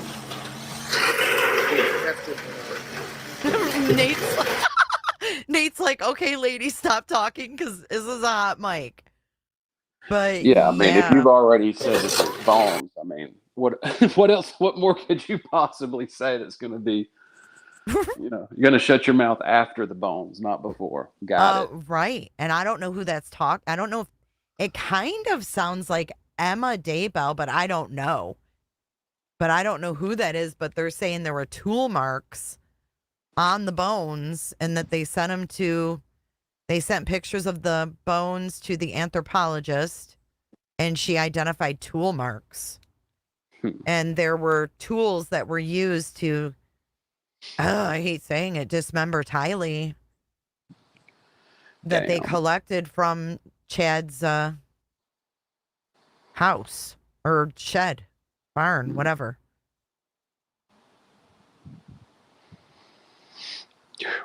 Disturbing, right? So disturbing. So I have no idea what they're going to do with this property, though, this nonprofit. Hopefully they don't do what they did at the Watts property. Well, I guess they're bulldozing it, so you can't. But Lord have mercy. But I guess there was an uproar because the family of JJ and Tylee were not notified that any of this was happening. oh, Yeah. So that was kind of touchy too. well, I mean, yeah, I don't know. I guess I kind of got mixed thoughts. I mean, I guess I got mixed thoughts. You know, if they own the place and they're going to bulldoze it, I mean, I don't know that I would necessarily think to call any of the previous owners, but, you know, I know it is special circumstances for sure. Well, she said they obviously don't care. So I don't know if maybe they, you know, brought it to someone's attention. Well, you said it was a nonprofit. What do they do? Yeah. Sorry, I didn't mean to cut you off. No, you're fine. Oh, you didn't cut me off at all. That's true, Crimson. They're not necessarily human, I guess. That's true. Crimson Moon, actually. Oh, hey, literally Davis fam. What's happening? Hey, literally Davis fam. It just, SJ Healing Crossroads. A couple in Idaho bought the home and started a nonprofit, SJ Healing Crossroads. And it includes 3.75 acres. Interesting. So the first step is to demolish the home and other structures. And then they're raising funds. They raised funds to demolish and then said they need volunteers to maintain the grounds until it's demolished. And then they're welcoming ideas on memorializing the space, though they said the details still need to be ironed out and will be dependent on zoning matters. This is their website. Check it. Very gray. It sounds very gray at this point. Yeah. So this is SJ Healing Crossroads. Provides community help and support for those affected by traumatic experience or loss. We recently purchased the property formerly owned by Chad Daybell in Rexburg, Idaho. He is currently on death row in an Idaho correctional facility for the deaths of his first wife and current wife's 2 young children. The funds donated will be used to remove the house and outbuildings. This will be a start in changing the property into a positive place where such a tragedy occurred. That's pretty broad. Yeah, that's the way they like those statements to be. Yeah, and look at donate now. Yeah. Oh, of course. And you don't even know what the fuck they're gonna do with it. Excuse my French, but this is it. There's nothing else on here. Look at, fill out the form below. Send an email. Go to any bank of commerce. Send a cashier's check or money order. We'll take it however you get it, however you can. God almighty. I mean, at least have a fucking plan, right? Yeah. I mean, it's kind of what I was thinking. Yeah. But again, I've never really been involved with nonprofits for real. So, I mean, I don't know how they normally do the stuff. So, I mean, it might be more normal. You're too forgiving. You're too forgiving. I mean, I just, my Look luck, at this I'll shit. be up here running Look at this. down. Look at this. Okay, they want to raise $200,000 on a GoFundMe. But they've only raised $1,200. $200,000. Let's start a nonprofit. We're gonna help. We'll help families. Right. Shit. Oh, your doggy. You don't have to mute. We love dogs. Wow, $200,000.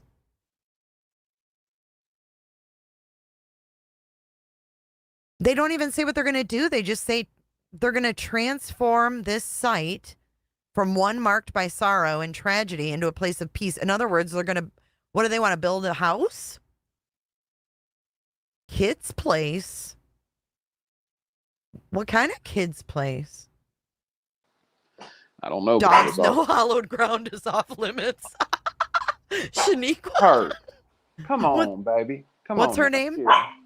Her name is Hershey. I didn't name her. She's a rescue. I usually Hmm. just call her Hurt, but she is losing her absolute mind right now. Why? Because we're talking about the Daybell property? Yeah, that's what it was. No, somebody came in the door and Mm. she she greets everybody. She has to bark when they come in and go up, and she wants to sniff and she wants a pet, and then she's like, "Okay, you can enter." She's like a little black chihuahua. Aw. She's precious. I'm gonna tell you what, she's a very cute dog. I'll send a picture to your email so you can show. I love rescues. Yeah, well, she picked me. I did not. I mean, I never bought a dog in my adult life. Never considered it or thought about it. And I went to this thing, and she was like all the way across the building. And as soon as I came in, she took off running. And I mean, I didn't even barely sit down in a chair, and she dove into my lap and then just climbed all up on me, licking me, doing the whole thing, and pretty much just never got down again. Aw. She's been a good one. Did you send it? I'm trying to find it. I'm not super quick with this thing. No, I was just going to check if you did. Here we go. I'll tell you when I send it. There's one picture in particular I'm looking for that's so good. It really captures her energy. There it is. Okay. Da da da da. Oh, wow. I just got the obituary for Stephanie's husband.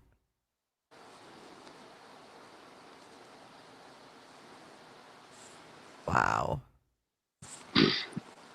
Okay, let's see. I sent it, so it should come through anytime, I guess.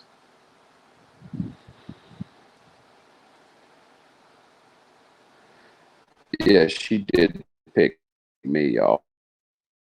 I definitely did not, had no intention on getting a. Did you send it to Jay's for Well, Justice or the podcast team? Let me see what I did. Sent it from here. Oh, I got it. Podcast name. I got it. Oh, she looks like a bat. She looks just like a fruit bat. Yeah, that's what Mimi said. Oh, wait, too. hold on. I don't want to show your email. Yeah, please. No, I got it off. Let me screenshot it. She looks like a bat. Yeah. She's cute. Yeah. She's cute. All right, let me show you guys. I know men and their dogs.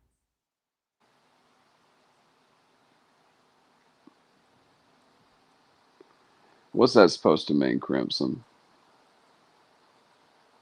Men and their pooches. She is cute, though. Oh, she's a sweetheart. I'm telling you. She looks like a bat with those bottom teeth showing. Oh, yeah. Oh, yeah. Yep, there she is. Yeah, That's she's cute. Morgan says, I'm delving into Straightway Ministries. Bye. Have a great night, all.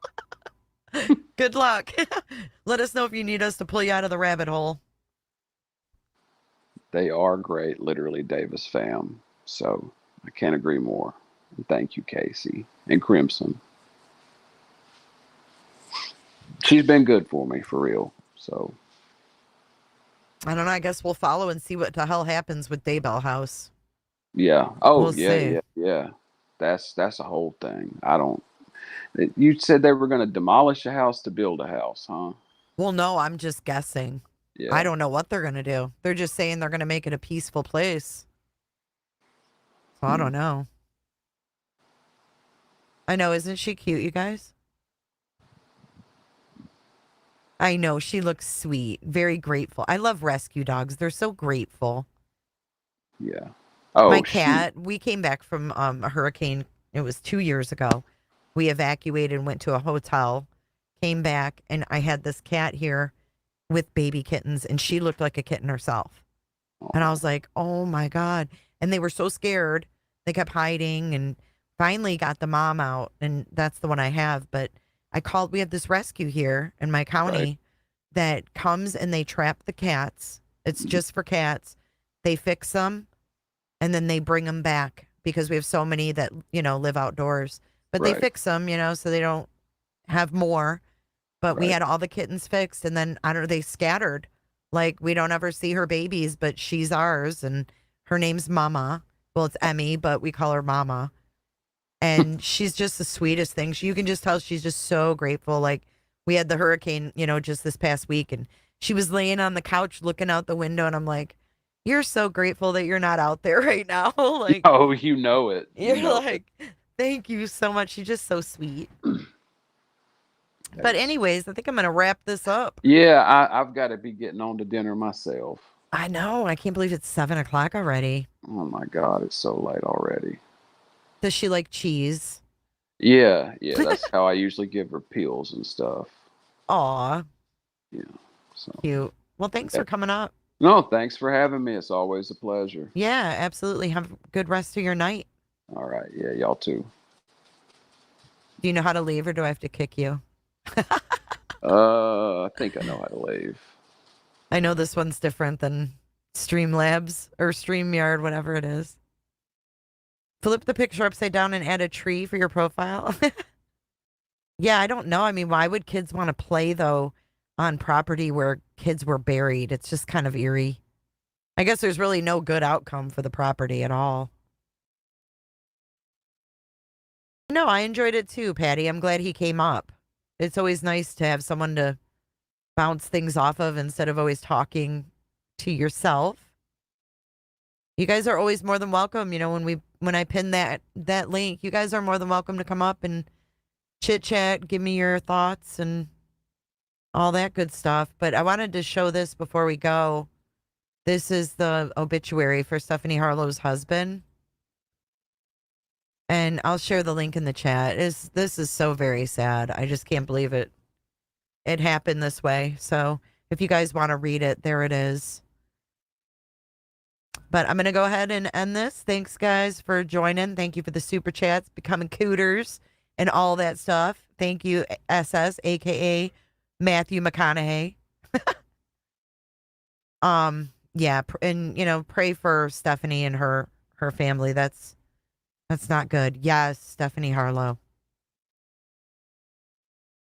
Someone said it was a suspected overdose on their wedding anniversary. It happened Thursday, September 26th. He was only 39 years old. So, all right. I'm out of here. I love you guys. Thanks for tuning in again. If you haven't hit that like button, please hit it on your way out. And until then, I'll see you in the next one. Be sure to check out my other videos and playlists for more true crime content. And if that's not enough, you can join our Patreon. Don't have a tinfoil hat? It's okay. We'll make you one. It's that easy. See you guys in the next video. See you later. Bye.